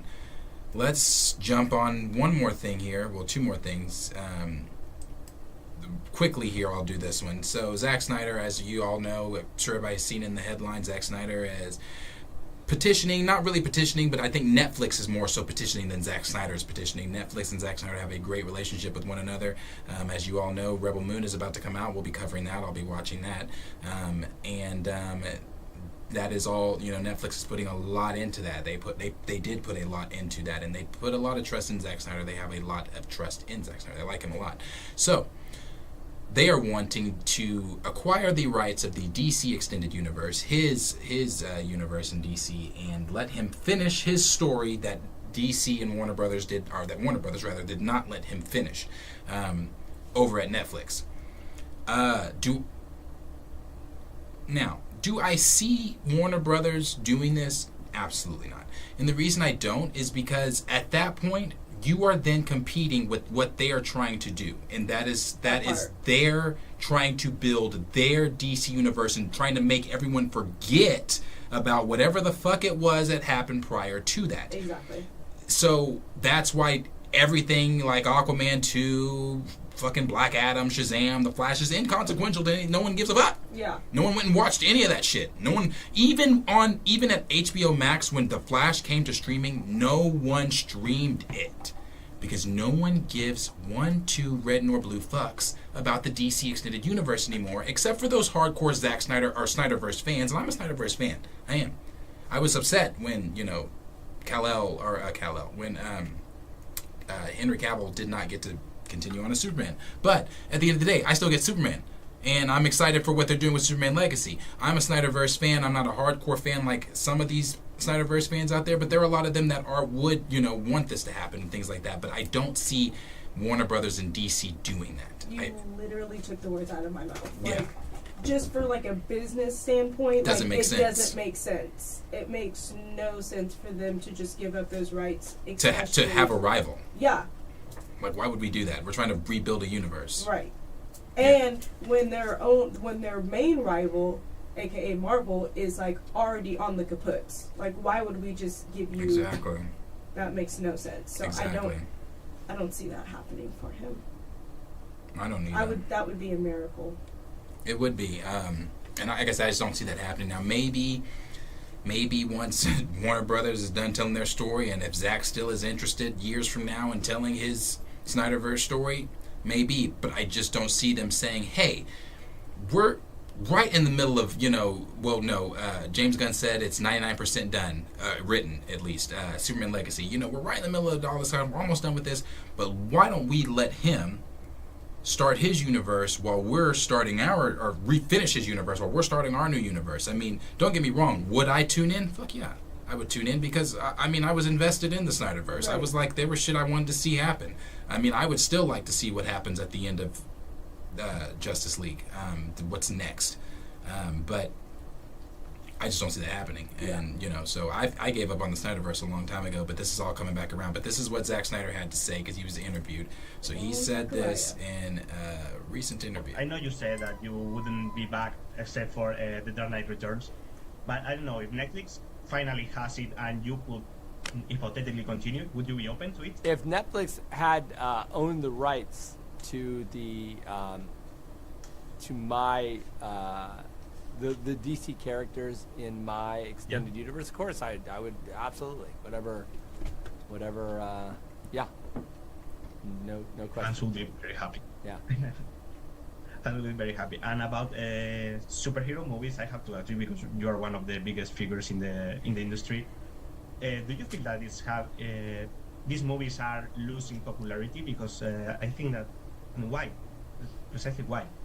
Why do you think it's happening? We've been watching superhero movies every weekend for 15 years or something like that, right? Yeah. So it's not outrageous that there is that the graph is gonna fluctuate, yeah, and so I just think that I don't think by any means that I don't think the superhero movie is completely done. I think that, but I do feel like there's an onus on the filmmakers and on the people who are the guardians of this IP to be sure that they are bringing audiences the highest quality material they can, because now they... Okay, that got boring. But, like I said, I think Zach is honestly sick of this question because he looked annoyed. He looked tired too. He was like, I am not trying to be here right now. I just don't see that happening. I don't in a different universe, not in this one, but in a different universe possibly, I could see Warner Brothers doing that, but from a business standpoint, like you said, that just does not make sense to me. It doesn't. And I didn't even think about that. Like you said too, Marvel is on their heels right now. Why would we? We're already competing with Marvel. Why would we add someone else in that to compete with? Yeah. When Marvel's already falling, when we can catch up with them right now. Yeah. We took half of them. So, yeah, I agree. Okay, so that's just what Zack Snyder. I wanted to put that out there because that was something that was out there. There were two other trailers that I forgot, which was, and one of them was Dune and Rebel Moon. But before we get into that, I wanted to talk about this, and that was I'm gonna quickly talk about this. And that is the Star Wars stuff that's going on now. It's been making its rounds for all my Star Wars fans out there. It's been making its rounds that Mando Season 4 we thought was going to be a movie. Well, we didn't think it was going to be a movie. It came from Jeff Snyder from the Hot Mic. He said that it was going to be, Season 4 was going to be adapted into a film instead. And it was going to be adapted into that film that we all that I guess we all assumed was going to be Dave Filoni's film that was going to take place after the Ahsoka movie. No, or the Ahsoka show. That is not happening, and this is coming from the Bestman Bulletin. Bestman Bulletin says that that's not happening because they were saying that back in 2020, Lucasfilm announced, some of the things that they announced. But Bestman Bulletin went into it's a rather lengthy article. But they went into the article and talked about how it's not going to be a film. Actually, Mando Season 4 is going to continue where it's going to absorb some of the stuff that's happening in Ahsoka Season 2.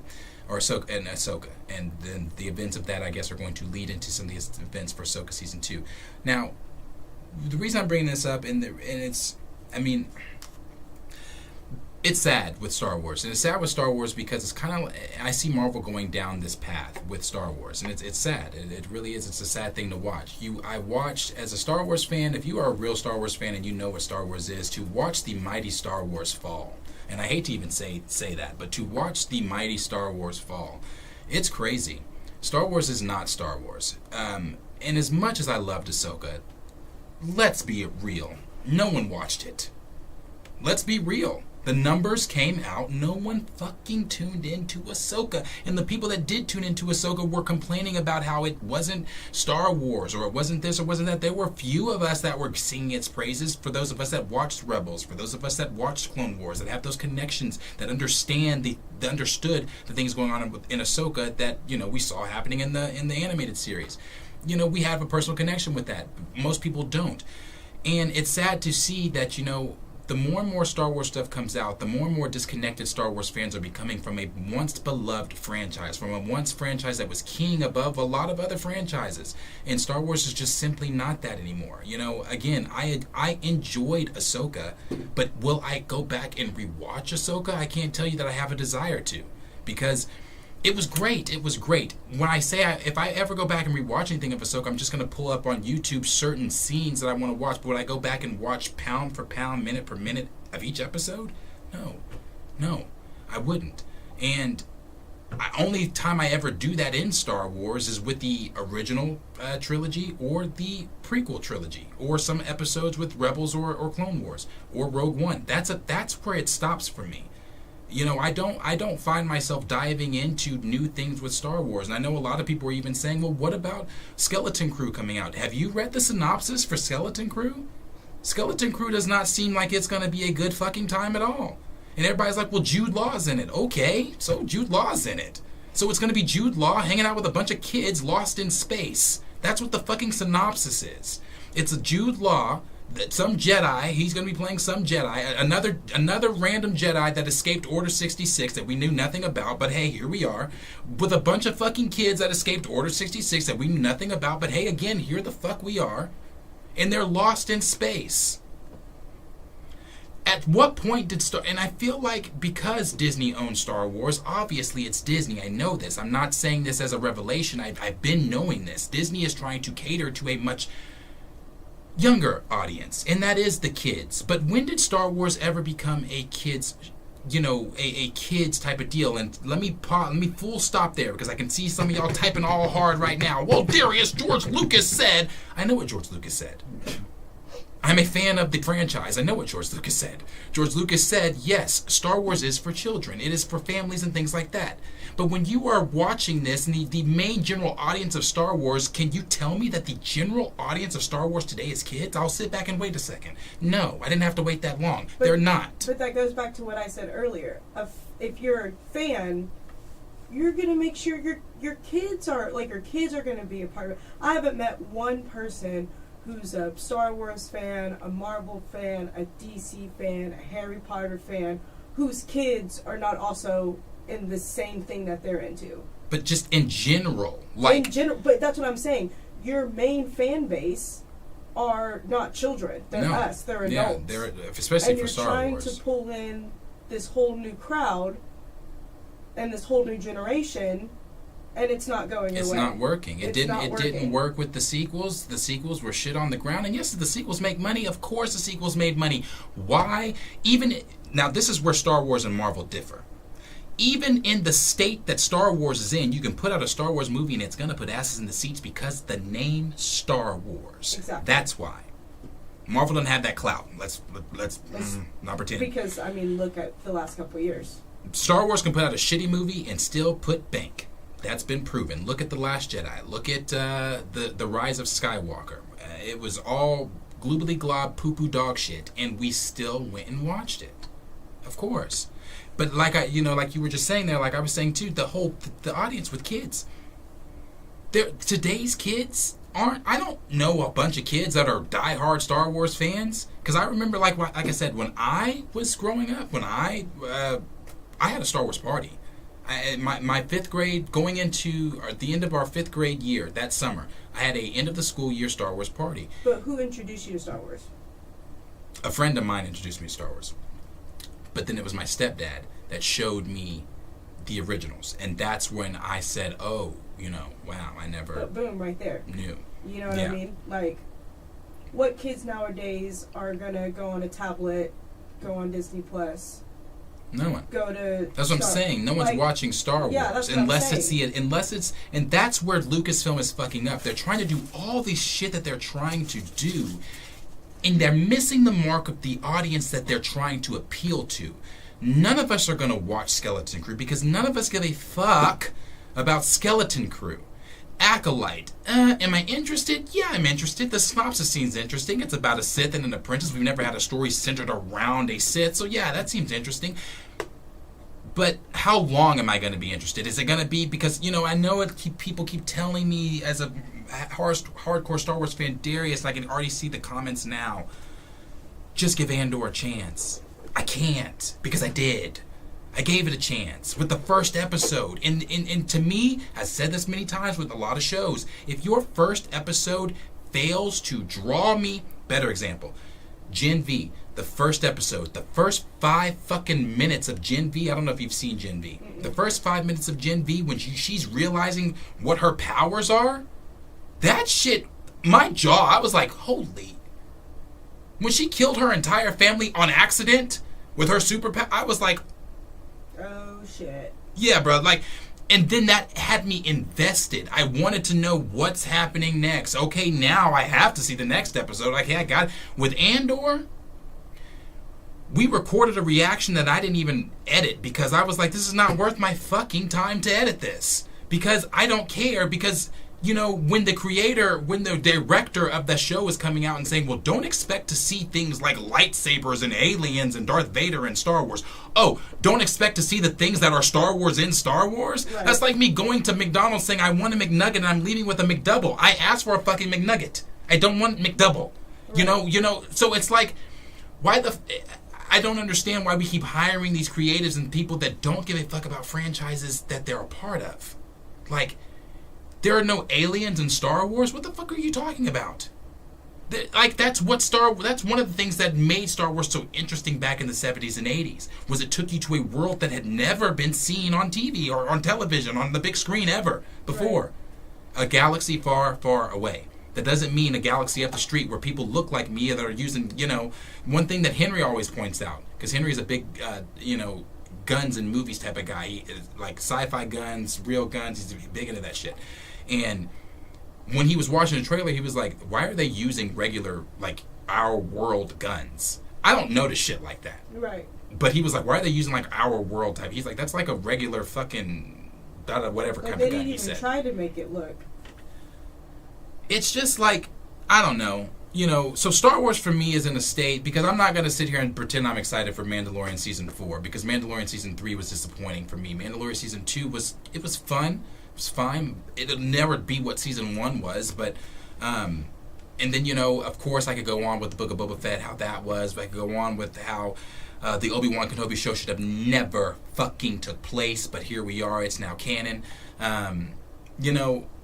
What's another? I think that's all the shows, the Star Wars shows. If I'm missing one, that goes to show you how much I don't care.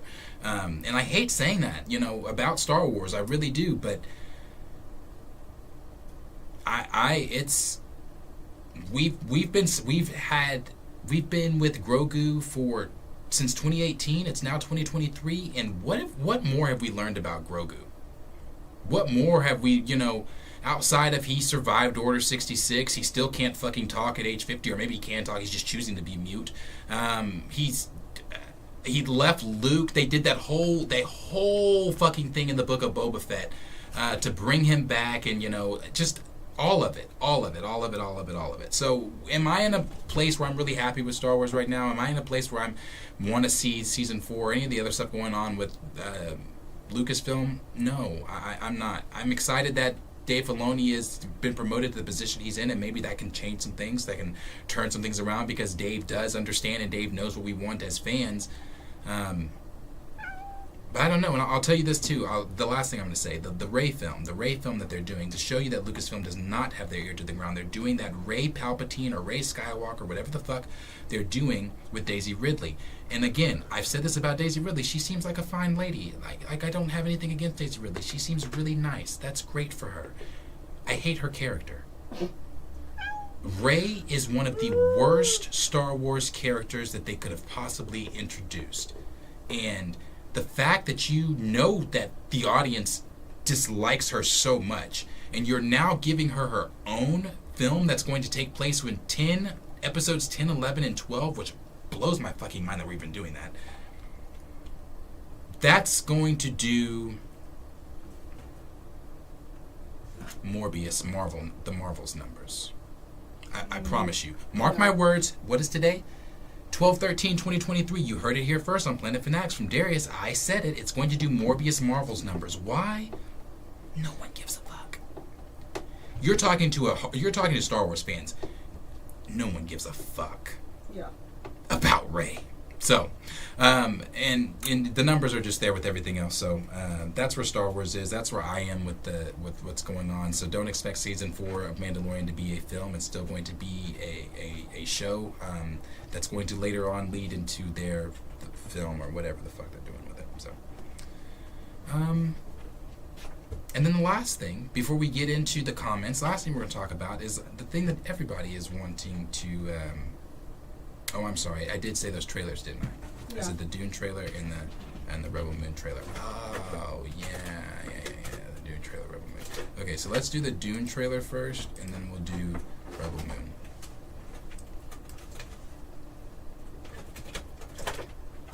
There we go.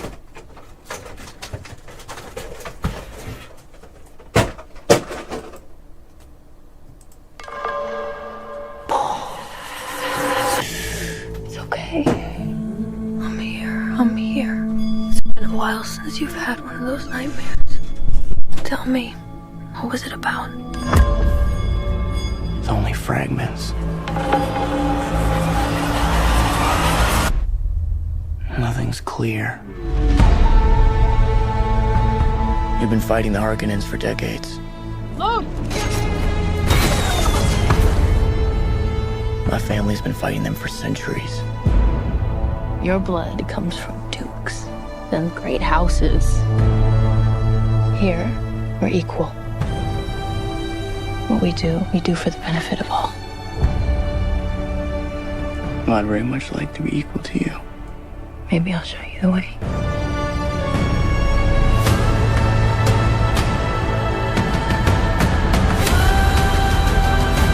Deal with this prophet. Send to Sussex. Fade Rother. He's psychotic.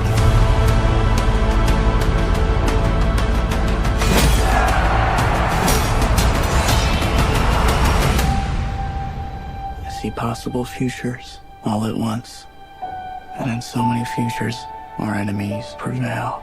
But I do see a way. There is a narrow way through.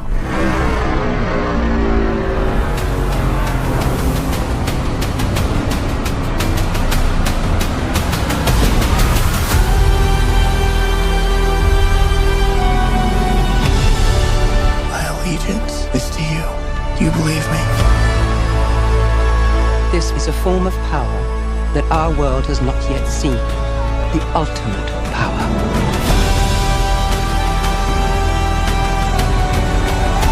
I want you to know I will love you as long as I breathe. You will never lose me as long as you stay who you are.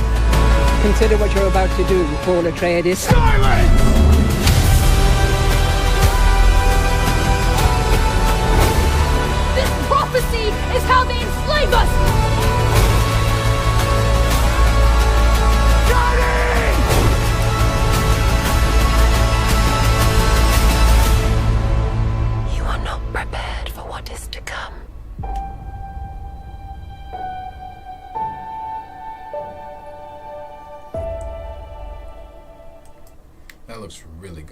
looks really good. The first one was good. A bit of a slow burn if you're not into a lot of slow stuff, obviously for a lot of the action, but we all knew at the end of that one what that one was going to lead to.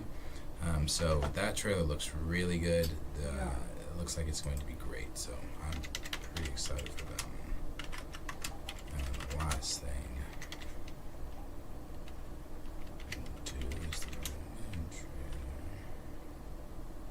Ages on, we look back to a time when the world knew not the horrors of war, but rather the embrace of enlightenment.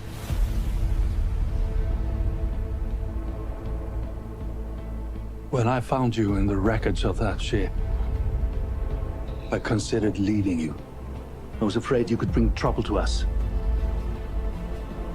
We're gonna have to fight.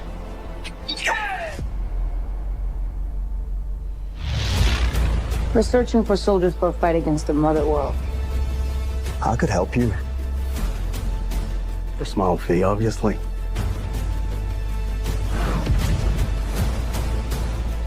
We're just farmers. We're not a threat. They won't just kill us, will they? Are you ready? What do you think they want? There is a difference between justice and revenge. The time has come for all that you love. Hold on. You and I both know fear. Let's show them that we're not afraid. Let's show them we are more than the shackles that bind us.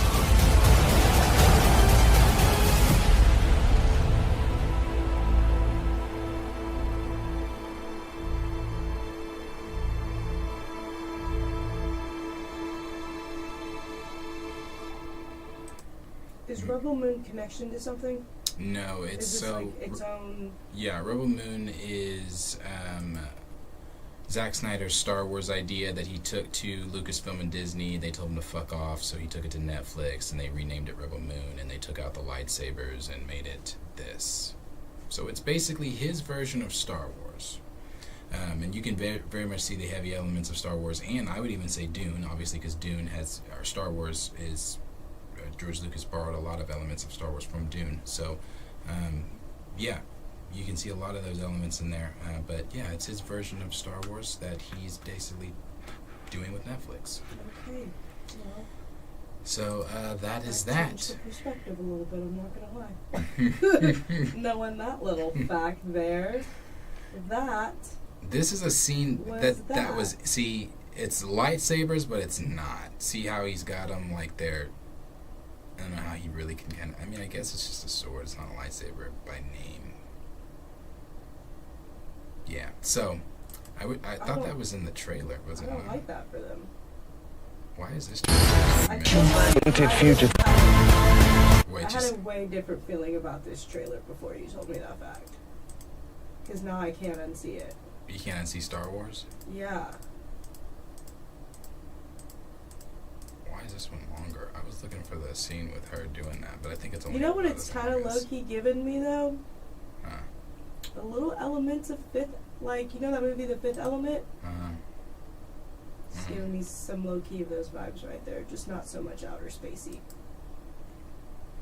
I wonder if this individual's the only one with these lightsaber type deals. And then there was that spider-looking creature. James Peach looking at. Yeah, I was about to say like something like James and Giant Peach or something. Alice in Wonderland.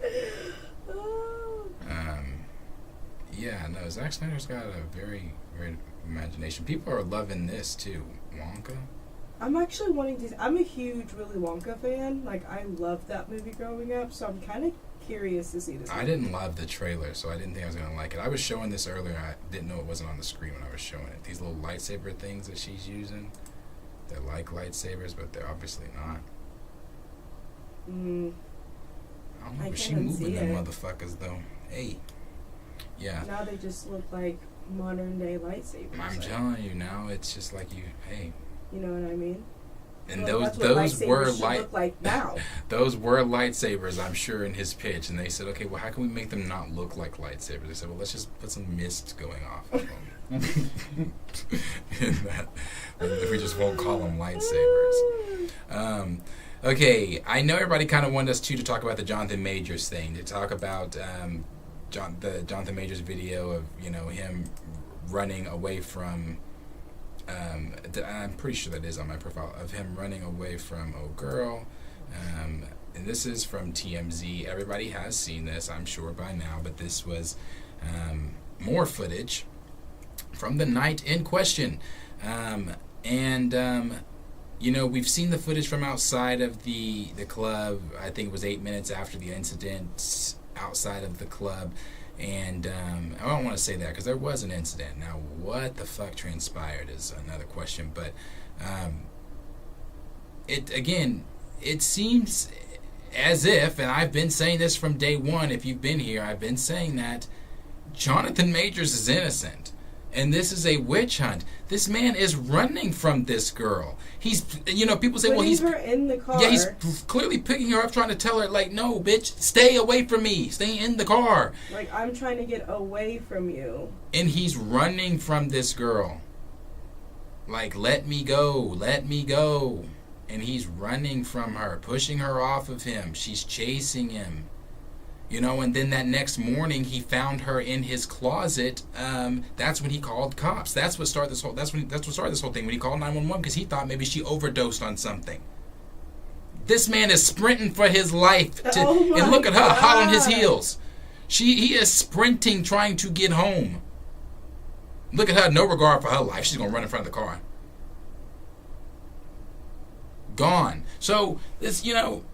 Even with the text messages were a little like, but even with the text messages, this to me, the video evidence is just proving to, once again, more evidence, because there's, again, the video we watched, the 8-minute video we watched outside the club, where she's outside, she's talking about all her, where she had documented her injuries, but the video outside the club didn't show any of those injuries. Right. Didn't show that she was experiencing the things that she said she was experiencing. I think this is it right here. Yeah.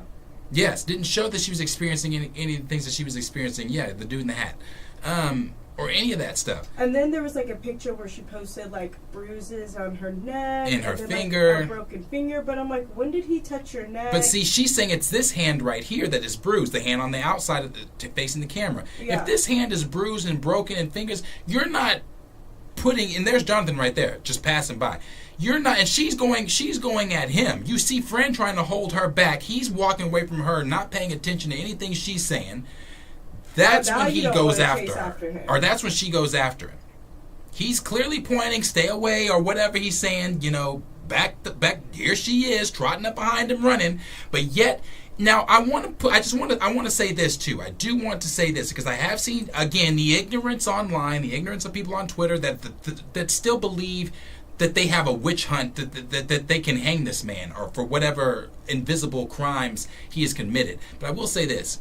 If the shoe was on the other motherfucking foot and it was him chasing her, your conversation and your tone on this conversation would be much different. Much different. But now that it's a white girl chasing this big ass 6 whatever the fuck foot black man, the tone is the tone is the same tone you use when y'all talk about Ezra Miller. Boom. That same tone. Anytime Ezra Miller was talked about, it was, oh, well, they're just misunderstood. It's this and this and that. Now that you have more video evidence proving to you that this bitch is the psychopath in this whole story, your witch hunt was pointed at the wrong person the entire time. I'm not sitting here saying that Jonathan Majors is completely innocent in this case because of those text messages. I'm not saying that. But what I'm saying is, when it comes to the witch hunt that you have organized, trying to end this man's career and take him down and this and that and recast him and blah, blah, blah, it was her the entire time. But that's video evidence. But even with that video evidence, there are some people that are still refusing to accept those very real facts. That this man is innocent, that this has been a witch hunt, that she's never hurt or injured or any of the things that she claimed to be. Yeah. Like I said, this man is literally running, when we got the first video of this conversation of like her talking to that group of friends, that's when I was like, I I'm not buying this. Something, math is not mathing. Something is smelling off. Yeah, I'm telling you. I'm not feeling it. Yeah, I'm telling you, it just doesn't, it don't make sense. I was reading what Grace said. Grace says to tell her to be like Coretta, he should have asked her if she could run like FloJo. That seems like that should have been the more pertinent information. That's funny. I didn't, that is funny. That is funny. Yeah, no, that's true though. You know, the media, like D. Sizzle was saying, the media kept saying there that Ezra needs help and this and that, and even today still trying to attack Will Smith for stuff, but that's a whole nother conversation I've dove in deep in too many times. But you know, what's hey, that Willie Will? Let's not go there. Let's not go there because I don't think that was Will. That's what they've got. I think that was Homegirl. Oh, it was. That's all I'm gonna say about that. It definitely was. Now, the last story we're going to get into here is, and I really don't have much to say there. I know I don't. Once we start reading comments, we'll probably have more to say about the Jonathan Major stuff and other topics once we read some of these comments. But we'll quickly get to that in just a second. But I do want to. The last topic here that we're going to get into, I know a lot of you guys have been tagging me in this, and I saw it on Twitter. I saw it everywhere and everything like that. And that is that the new Black Panther Disney Plus show gets an official announcement. Now, we talked about this not a while back, last time we talked about Black Panther, I think I talked about it in either that video I did when I was talking about the video game and all that stuff. I think it was the last time we talked about it was the video game, and when they were going to do like the park theme. Yeah. That's the last time we talked about it. And we knew that they were going to do a show, and we knew that it was going to be animated. But the question always remained was, well, as always, with anything Black Panther franchise in the MCU, it doesn't fucking matter because you eliminated your franchise's main character. You got rid of T'Challa, the thing that brings people to, watch the Black Panther franchise. I'm just going to use this. Again, I've said a lot of these repetitive themes, but unless you're new, and maybe you're new and this is your first time watching, so I'll repeat them for you, but that'd be no different than me going to a Spider-Man film and watching a Spider-Man movie with no Spider-fucking-Man. Why would I do that? Why would you go watch a Batman film without Batman? That's like watching Titanic without the fucking boat. It makes no sense. You want to have the franchise's main attraction, main character, part of the franchise. But I digress because we've been there, done that. We've talked about that. But since they're bringing all this back up and they want to have this Wakanda, Eyes of Wakanda TV series, this is a little thing that the Direct had to say, and I'll get into the synopsis here in just a second. Direct said Black Panther will once again take the MCU spotlight thanks to the new Disney Plus show confirmed for development by Marvel Studios. And you know what? I'm going to probably be doing this a lot as I'm reading this, just because we all know how passionate I am on this topic and just things like that. But when they say this, when they started off with Black Panther will once again take the MCU spotlight, again, it's not Black Panther that people are, yes, Black Panther is great, but it's T'Challa that makes the Black Panther great. No one is Shuri was the Black Panther, and look what the box office did for that. No one went and watched that. It's not about Black Panther taking the spotlight. It's about T'Challa, the Black Panther, taking the spotlight. I mean, but again, I digress. Along with the Dora Milaje's inclusion in the Falcon and Winter Soldier, Disney Plus has largely highlighted the Black Panther in animated form thanks to the What If series. The late Chadwick Boseman delivered his final performance as T'Challa, as the T'Challa version of Star-Lord in Season 1 and at the end of 2023. Something will give life to the younger... Who? That's not that kid's name, is it? I thought his name... Oh, what's his name? I see. We'll give the guy that plays his voice. You know me with names. I'm terrible with names. That plays T'Challa's voice, or played T'Challa in Black Panther, but he's playing his voice in What If. Anyway, he said, we'll give life to the younger version of T'Challa in Season 2. Goes on to say, according to Disney's press release shared during the world premiere event for What If Season 2, the studio officially announced a new Black Panther-centric show for release on Disney Plus for Marvel Studios Animation. The series will be titled Eyes of Wakanda, as confirmed by Marvel Studios head of streaming television animation, Brad Winterbaum. Then he goes on to say the news came complete with a sizzle of reels for the Wakanda-centric series and a showcased, and the studio also delivered looks at X-Men 97 and the Friendly Neighborhood Spider-Man, which is newly titled from the original title of Spider-Man freshman year. And it goes on to say, Eyes of Wakanda will feature warriors from the hidden African nation as they search the world for missing vibranium. Then it says, artifacts that are sure to be dangerous in the wrong hands, and noted in the press release. Then it goes on to say, Eyes of Wakanda was revealed for the first time tonight throughout the Wakandan history. Brave warriors have been tasked to travel the world, retrieving dangerous vibranium artifacts. This is their story. Now, so they're basically just picking up on Wakanda Forever. Basically. Why was this just not the synopsis for Forever then? Why did, again, this shows you, for people that said they had no other choice, this is what they had to do, they were grieving, you're insensitive, they were bullshit. This was another story that they could have chosen for Wakanda Forever that didn't involve putting the franchise's main character 6 feet in the fucking ground. You could have done anything. This was a story that could have been Wakanda Forever. And people could say, well, how does T'Challa fit in that? He fucking doesn't. The same way he didn't have to fit in Wakanda Forever without you killing him. You could have said he's off-world. He's doing something else. T'Challa's whatever, blah, blah, blah, blah, blah. But killing him should have never been the first option because you were selfishly grieving. Option never. It should have just never been an option. It should have never been on the table. At all. You know, like I said, this Eyes of Wakanda deal, I think Marvel is missing the point here. You can do, Wakanda. Well, we were promised we were going to see Wakanda in Wakanda Forever, but the lie detector determined that was also a lie because that didn't happen. I didn't learn shit new about Wakanda. I've said this. The only thing I learned about Wakanda is that they are bitch made in the MCU. They are bitch made and they get fucked. Left, right, up, down, zigzag. They get fucked. They got fucked in Wakanda Forever. Namor walked in every single time, anytime he wanted to.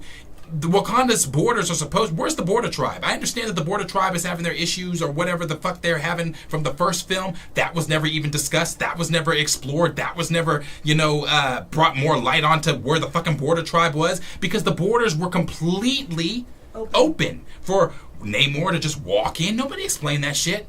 Why the fuck was the Queen Mother and the Princess just by themselves for Namor to just come in, drown the Queen Mother, look at Syria and say, but you know what, bitch? Now you're queen, and I'm gonna come back and destroy all the shit if you don't leave me the fuck alone. Makes no sense to me. The whole third act was shit. The first act was shit. The second act was shit. The first 15 minutes was shit. The funeral should have never happened. That was shit. The film is shit. So for you to take this and think that people want to see Eyes of Wakanda, unless those eyes are the eyes of T'Challa seeing Wakanda, we don't give a fuck.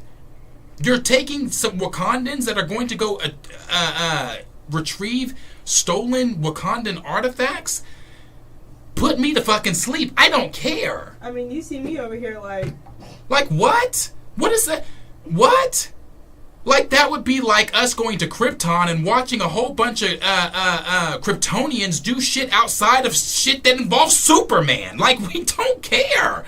We don't care. When is You want to know why they blew Krypton up? Because it was uninteresting without Superman.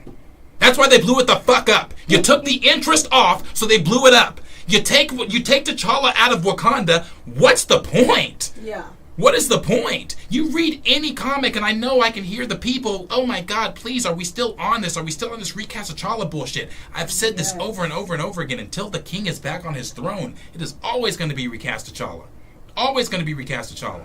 You cannot have Wakanda without T'Challa. I don't care whose eyes you're trying to tell it through. That's about this is their story. It's not the story. It's not the story we want to see.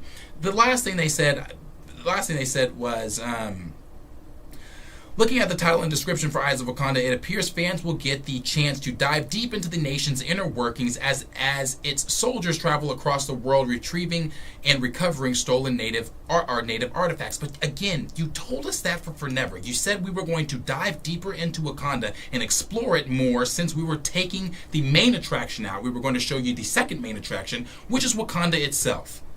But we didn't do that. We didn't do that. These artifacts are likely similar to vibranium weapons like Michael B. Jordan's Killmonger and Andy Serkis's Ulysses Claw stole from a museum in London, with the mysterious metals still being a highly valuable commodity worldwide. It's still unclear whether this will be definitively canon to the live-action MCU timeline, and if it's where exactly it will take place during both T'Challa and Shuri's stories in Phase 3 and beyond. Realistically, Eyes of Wakanda could be set in a time when Wakanda is still completely hidden from the...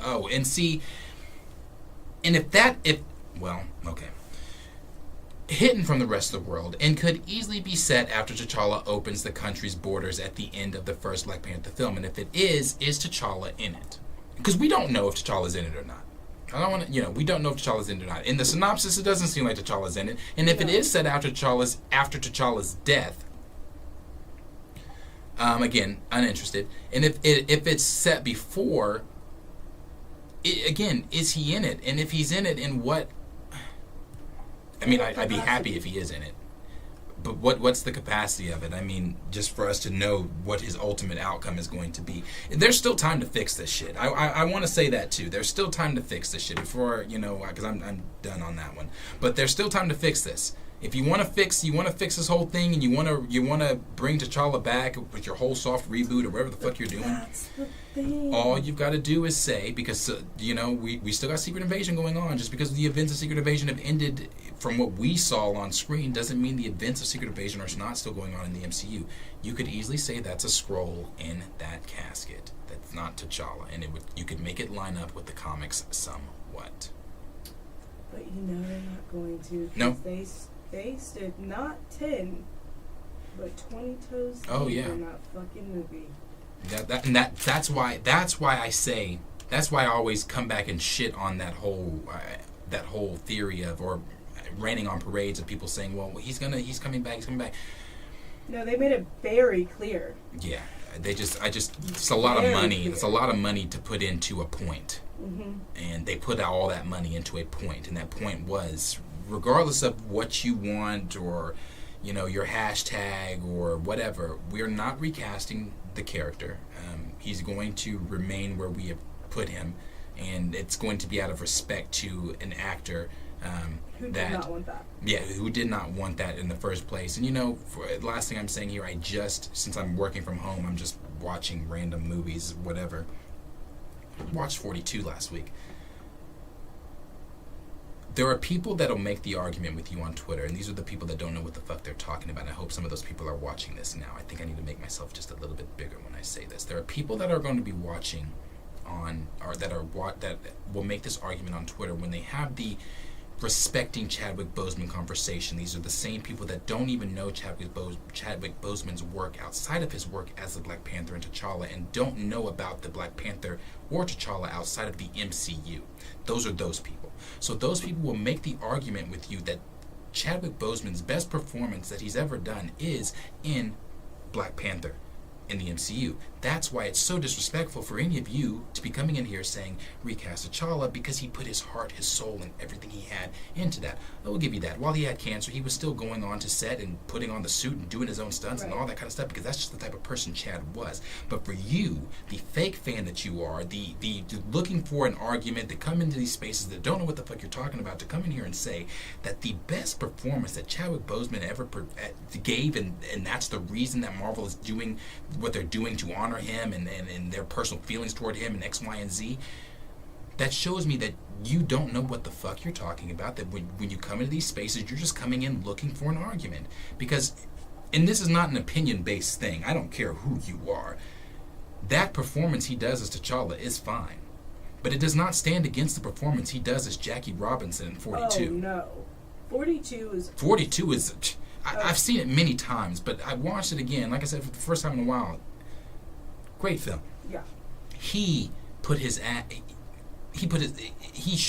in that film as an actor. He really did. It's a great film. He put his foot in that one. It's a great film. So no, Chadwick Boseman's legacy isn't Black Panther. Is it a part of his legacy? Yes, it is. 42 is not his legacy.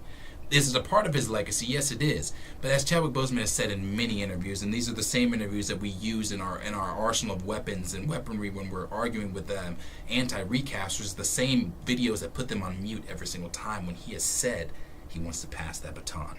So it's fine that they, it's their money. Do what you want to do. It's your franchise. Do what you want to do with your franchise. But at the end of the day, it goes back to that whole conversation we had there at the very beginning talking about Marvel. People aren't tuning into shit that they don't give a fuck about anymore. People, whether it be at home or in theater, that's proven with The Flash. And it's going to be proven again with Aquaman when that hits theaters. It's going to be proven again with some of the other things Marvel's doing when it hits theaters. I don't know too many people hyped up to go see Kraven the Animal Activist. I don't see a lot of people hyped up to go see what's going on with Madam Web. Nor do I see a lot of people hyped up to see what's going on. What's their other live action film they've got going? It's Madam Web. I'm sorry, Venom 3. That shows you the lack of just don't care. Yeah.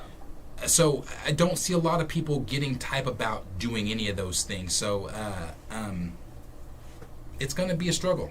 It's going to be a struggle. But like I said, without T'Challa in it doesn't make sense. They can do what they want to do with their franchise because again it's theirs. But no one's going to go watch or stream something that they just simply don't give a fuck about. Yeah. So that's what I think about Eyes of Wakanda, and of course I'll be covering all of everything as it's coming out. Even when it does come out, I'll be covering what the fuck is going on. Is T'Challa in it? Is T'Challa play a role in it? What? Any of that. So it's also really confusing too because Feige just came out a few months ago and was like, everything that's MCU is gonna be all tied together. Fa-la-la-la-la, Feige. And then here's this article we don't really know if it's gonna even be on the MCU timeline. What the fuck are we doing right now? Right. Why is everyone talking, but no one's listening? That's kind of where I'm at. A lot of talking, but no listening. Yeah. It's sad.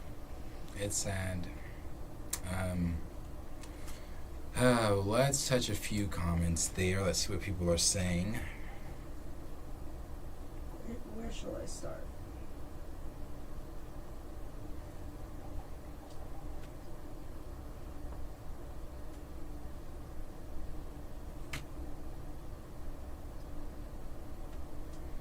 Are you asking or are you looking? Both. Do you want me to start with Jonathan Majors, or do you want me to just jump down to... We can go Jonathan Majors on down. If anybody has anything that they put up top that they wanted us to see, please put it down below so we can see those. But go ahead on the Jonathan Majors.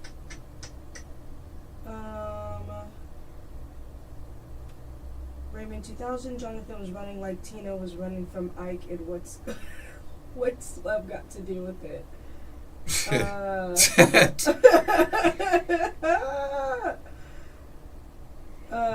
Raptor Cloak said, run for it, damn. Cleve 17, definitely a witch hunt. D-Sizzle, cheaters footage. Profess the film fan, the hardcore man haters are trying to defend her in the video. Yeah, I've definitely seen a lot of people really defending her honor. Which, I mean, if we got this video first before we got everything else, I can see that happening because it doesn't look great. He is aggressively putting her in a car. But then not 2 seconds later, he's running literally from running. her. Yeah, running. He's from putting her in the car because he's like, "Damn, move! Can you move so I can he's running from her. Yeah, he's running. Raymond said this is another Michael Jackson.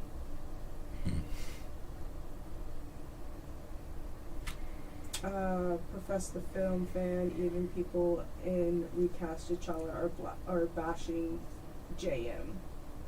Are they? Yeah, you know, I stay out of a lot of... I avoid spaces where ignorance lives on Twitter. I can't. Because that's how you fall down a rabbit hole of arguing with ignorant people and their ignorant takes and ignorant...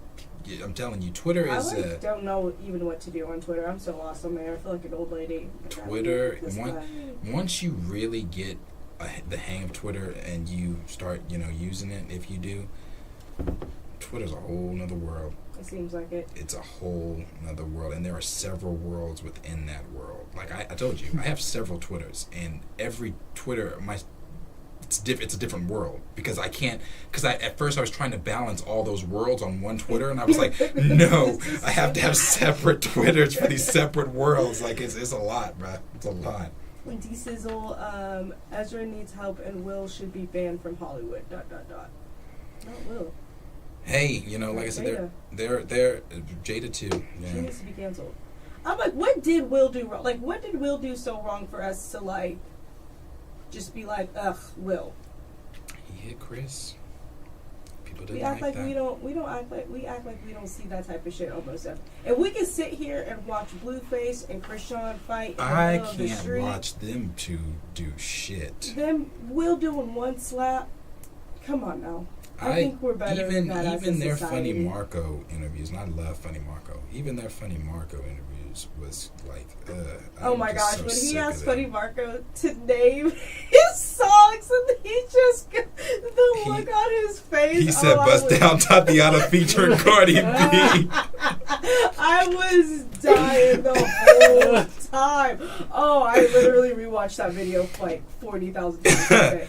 I was crying. I was laughing so hard. Funny Marco is dumb.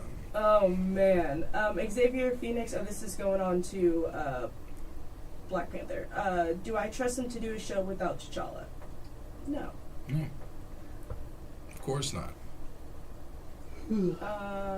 Terrell Austin. I want T'Challa back in movies, TV, and video games. Don't we all?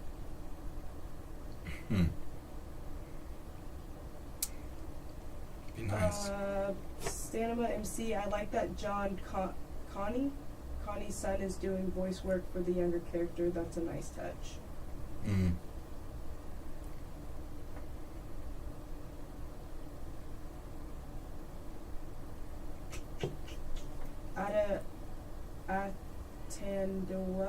Atandawa Connie, right? Is young T'Chaka. Yeah, it's the dude that played him in the actual movie? I believe so. Wakanda Forever, really? No, in the first Black Panther film. I think that's him. I could be wrong though. Oh, okay, I know what you're talking about. Okay.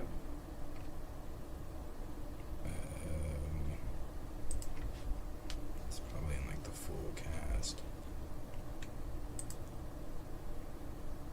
His name. Damn, why is that so small? Who? What was his name? I could have been wrong. T'Chaka. Yeah. Oh, I was wrong. I don't know who the fuck that is.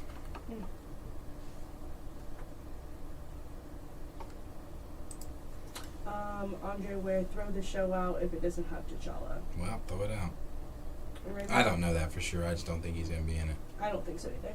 Raymond 2000, there are people who only know Marvel from the MCU that claim and stand flat-footed on the fact that there were Black Panther comics of different Black Panthers before T'Challa.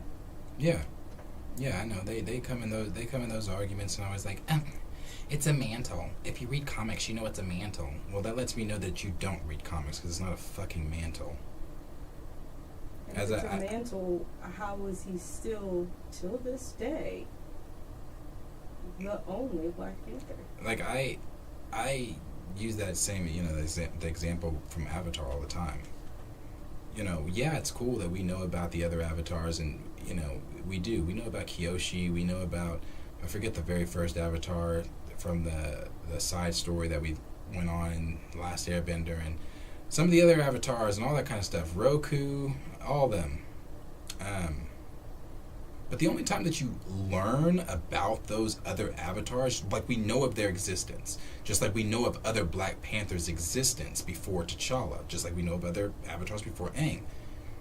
But the only time you learn about those avatars is when Aang speaks to those other avatars, and it's only to further progress him as the story's main character, the Avatar.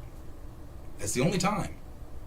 And it's no different in comics when T'Challa speaks to other past Black Panthers. It's only to help him in the moment decide what he's going to do to become, or whatever the situation may be where he's needing their help. So it's not about, so for all these anti-recasters coming in here talking about all these past Black Panthers, please name them. Right. Like, who are they?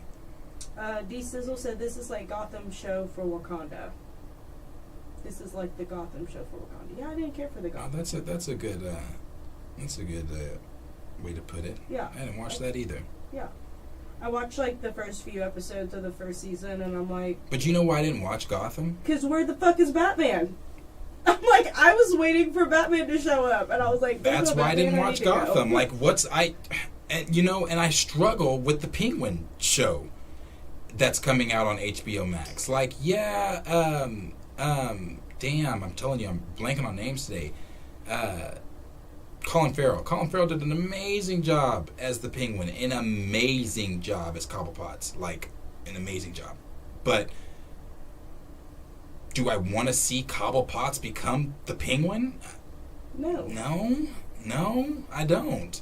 I want to see him fighting Batman. I don't care about him becoming the Penguin. Like, so that's why I said I struggle with it, because I loved him as the Penguin, but I really don't think I'm struggling with it. I don't even see myself sitting down watching that series on it. I'm not because it's not Batman. Batman's Santa not in it. MC said Rocky isn't dead in the Creed franchise. Death is never the way to actively choose. Nope. You're not wrong.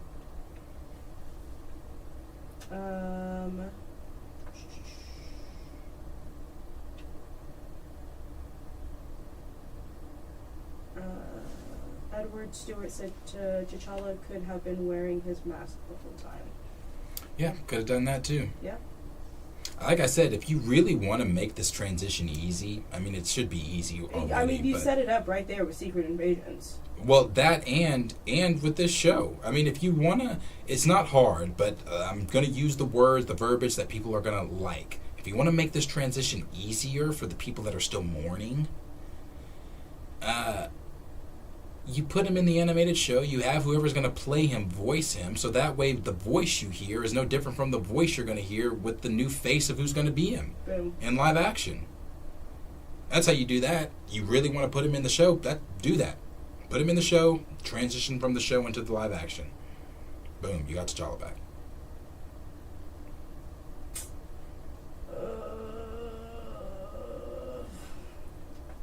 Gray said Namor rolled up on Wakanda like Dave Chappelle, Rick James skit when he showed up at Eddie Murphy's house.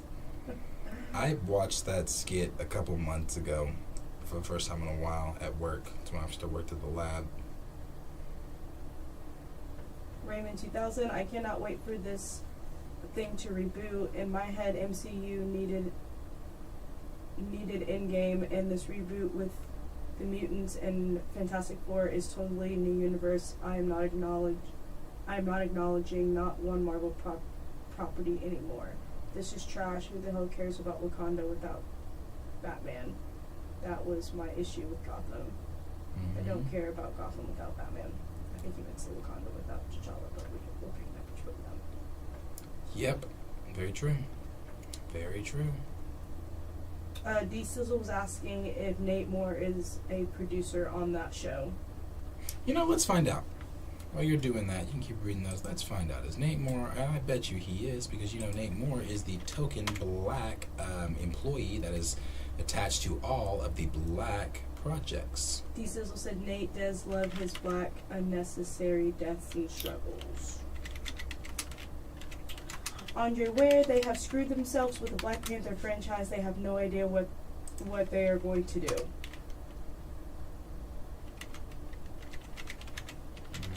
Talking about Chadwick's best performances, D. Sizzle said, "Get on Up."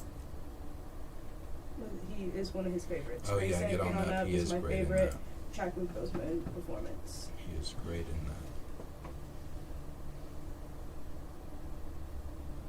D. Sizzle said he transformed into the Godfather of Soul.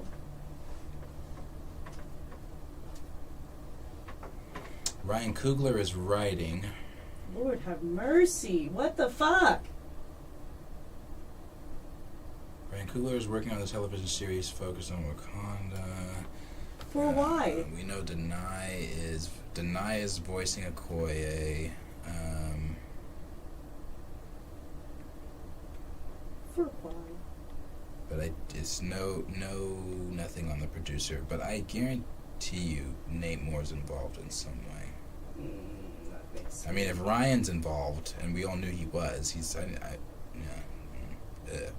okay, so that answers your question there. If Ryan's involved, that means his feelings are involved. And if his feelings are involved, that means T'Challa's not involved. So there's the answer right there. Coogler's attachment to it tells you everything you need to know.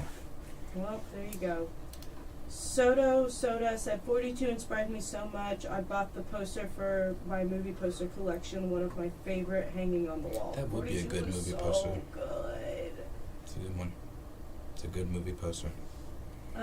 Grand Drag said, I've been arguing with people on Twitter last 3 days.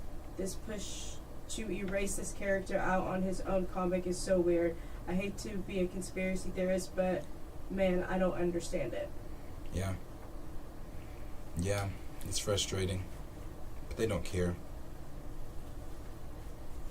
They're gonna do what they're gonna do. Yeah. That's all Raymond said. Who wants to watch Golden Girls without any of the 4 characters? It's Dorothy or Sophia or Rose or Blanche. If Dorothy, Sophia, Rose, or Blanche aren't in it, who cares? Same for BP. I'd be mad if they took out Shuri. Well, you know what? That's a good example, too, to use the Golden Girls. I'll use an even better example with the Golden Girls. You know, the Golden Girls went on for, 8, 9 something seasons? Yeah. I love the Golden Girls. I think that shit is funny as fuck. Some episodes, though, I'm like, all right now. But you talk about some of the race stuff? Sit your asses down. Oh. All right now, Rose. I love that damn show. But I do love that show. Yeah. There's just some episodes I'm like, I'm gonna have to skip because love it. We're gonna lock eyes up there one day, and it ain't gonna be nice. The Golden Girls actually went on after Dorothy. The reason the show left is because, or the show ended, is because Beirut, who plays Dorothy, wanted, it's always about that money. But when that did not pan out, obviously what happened in the show is what happened. She got married and moved away in the show. Well, after that show, they started another show where Rose, Sophia, and Blanche opened a hotel. And they owned this hotel. It only lasted 1 season. And I've seen it. It's no Golden Girls. And the reason it's no Golden Girls is because, yes, you've got Rose. Yes, you've got Blanche. And yes, you've got Sophia. But you're still missing Dorothy. I think it just, if you look at any show, any movie franchise, if you don't have the core character, the core group, it's not going to do well. With every show in history. I think the only show that I can think of that was that did well was Cosby's to A Different World? To a Different World. But that was A Different World. That was a different tough. world. That was that's tough. one of my favorite shows. That's the only show that I can think of in history where they took one character, spinned it, and it did well. Also, the originals, Vampire Diaries to the originals, they lacked in the third one with Legacies. They did try to do something different, and it didn't work. But there's a few shows that's okay, but that makes sense. They took the family of the originals that they introduced us in their first series, The Vampire Diaries, and they gave us the whole crew. They gave us the whole cast and then some. So of course it went off to do a success. Like, but that's the point. Like, you can't do anything without the main crew. No. Friends, they had Friends. Joey tried to do his own show, didn't work, failed. Like, there's so they're trying many... to do this Big Bang Theory. Young Sheldon worked because it was Sheldon. I mean, Sheldon, It was a different... it was... Yeah. But that, same thing with How I Met Your Mother versus How I Met Your Father. It's the same concept, but it's a different perspective. It's a different crew. It's different. It's not, oh, let's just take one character from this person, from this whole main group, when it was mainly about the 6 of them, and let's just give them a spinoff. Yeah. They're wanting to do that whole Leonard and Penny spinoff of The Big Bang. It doesn't work. Same thing with... It's not going to work. I don't know, some people may argue this, some people may not. Some people will be like, I don't even know what the fuck you're talking about. But one of my favorite shows, comfort shows, is Charmed. Early 90s. They did a reboot. And apparently it's doing great. I think it's on its 3rd or 4th season. But actually, no, I think it only did 3 seasons. But it didn't capture what it should have because there was no one from the original crew. See, and I'll give you an example where they brought the original crew back, but it still didn't work. And that's one of my, it is my all-time favorite show. And that's Boy Meets World. Boy Meets World is my all-time favorite show. Yeah. That Girl Meets World shit, they brought the original cast back. They did. That shit still didn't work. It did not work, no. It was corny. They tried to make it too much like Boy Meets World, and they were not in trying that so time. hard. We just weren't. Yeah. We're not in the 90s anymore. And I'm like, bruh, no, you cannot be Boy Meets World. Yeah. So yeah. But goes to say. Yeah, it goes to say. I mean, it's just not gonna work. So,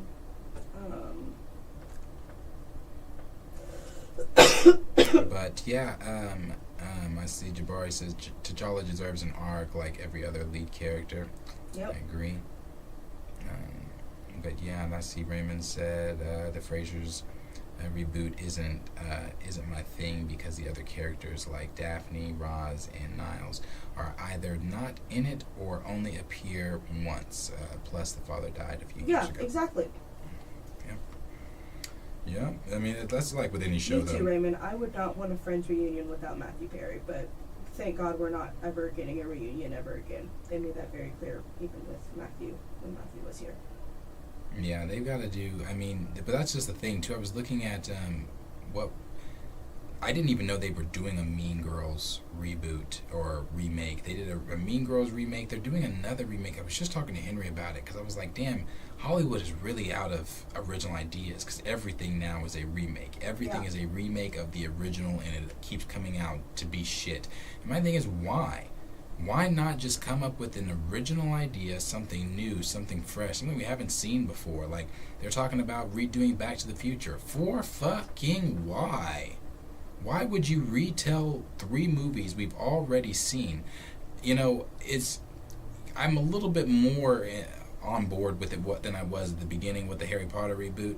And the only reason I'm a little bit more on board with it is because it's going to be stuff that they wanted to put in the movies from the books that they couldn't put in just because of how it would have made the films far too lengthy. So we're going to explore so much more of Hogwarts, so much more of the Wizarding World in general and things like that. That's fun, that's fine. But at the same time, I'm still like, but it's never going to be what those first 9 are. Right. Like those, and if that's the case, then why waste the money and do it? I get you want to put that title on there to get those asses in the seats. You want to connect it to Harry Potter, but if it's not going to be Harry Potter, but that's it. Even Fantastic Beasts is connected to Harry Potter, and Fantastic Beasts ain't putting ass in the seats like Harry Potter is. That's what Hollywood's missing. We as fans and think we have a connection to some of these actors and actresses. I understand they're getting older and whatever, people are going to replace them, but you still have, now granted none of them are wanting to, a lot of them aren't wanting to work with, I know Emma Watson doesn't want to work with Rowling, but like you have them right there to do you could do The Cursed Child.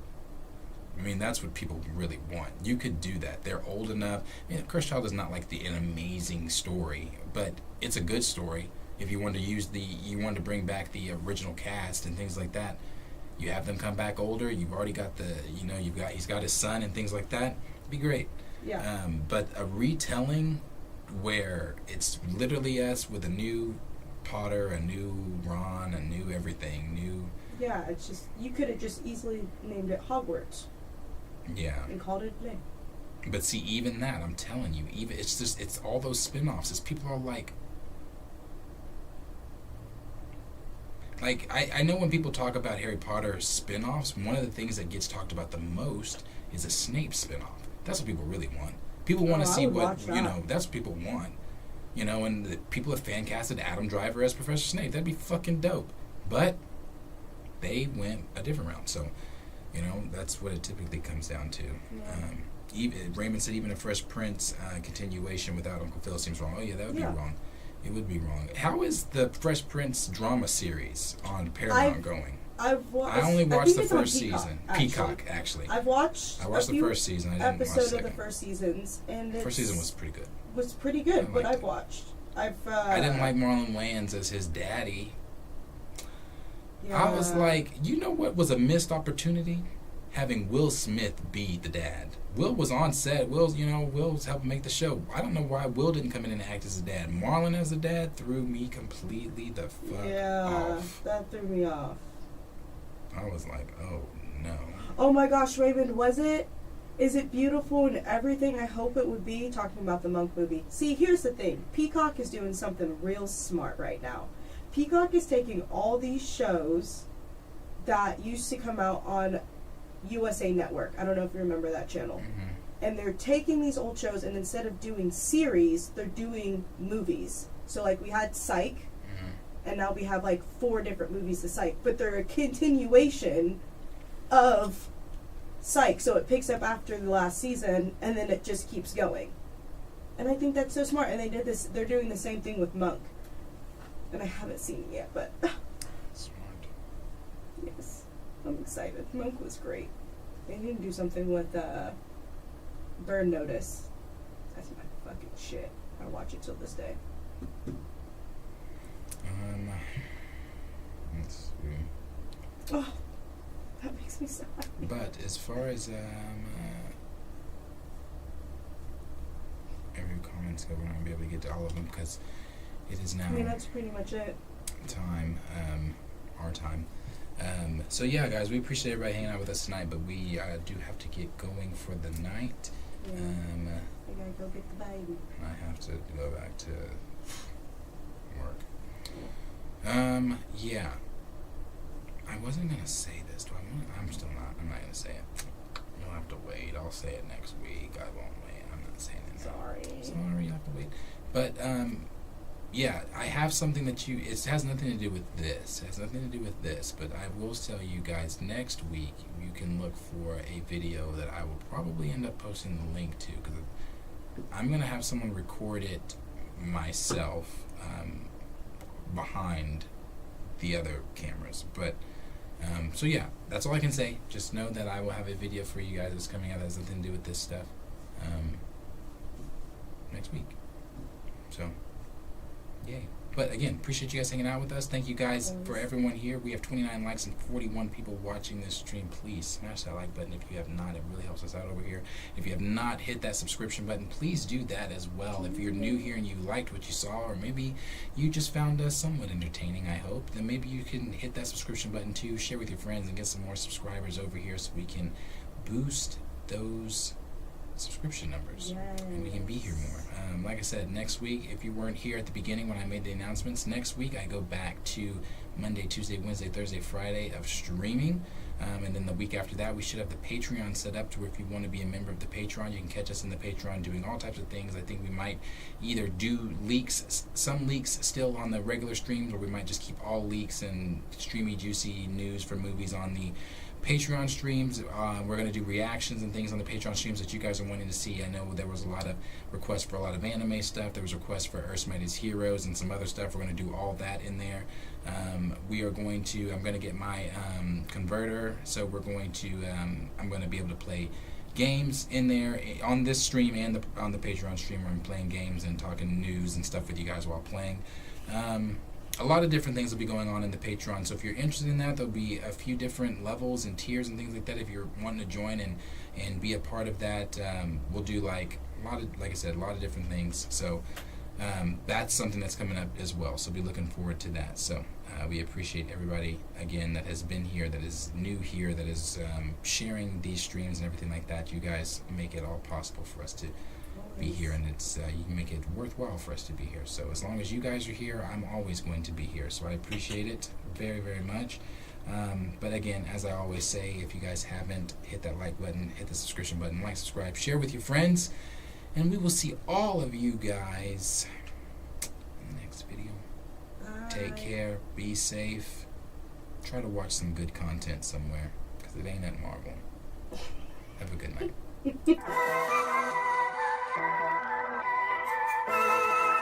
Soundstripe.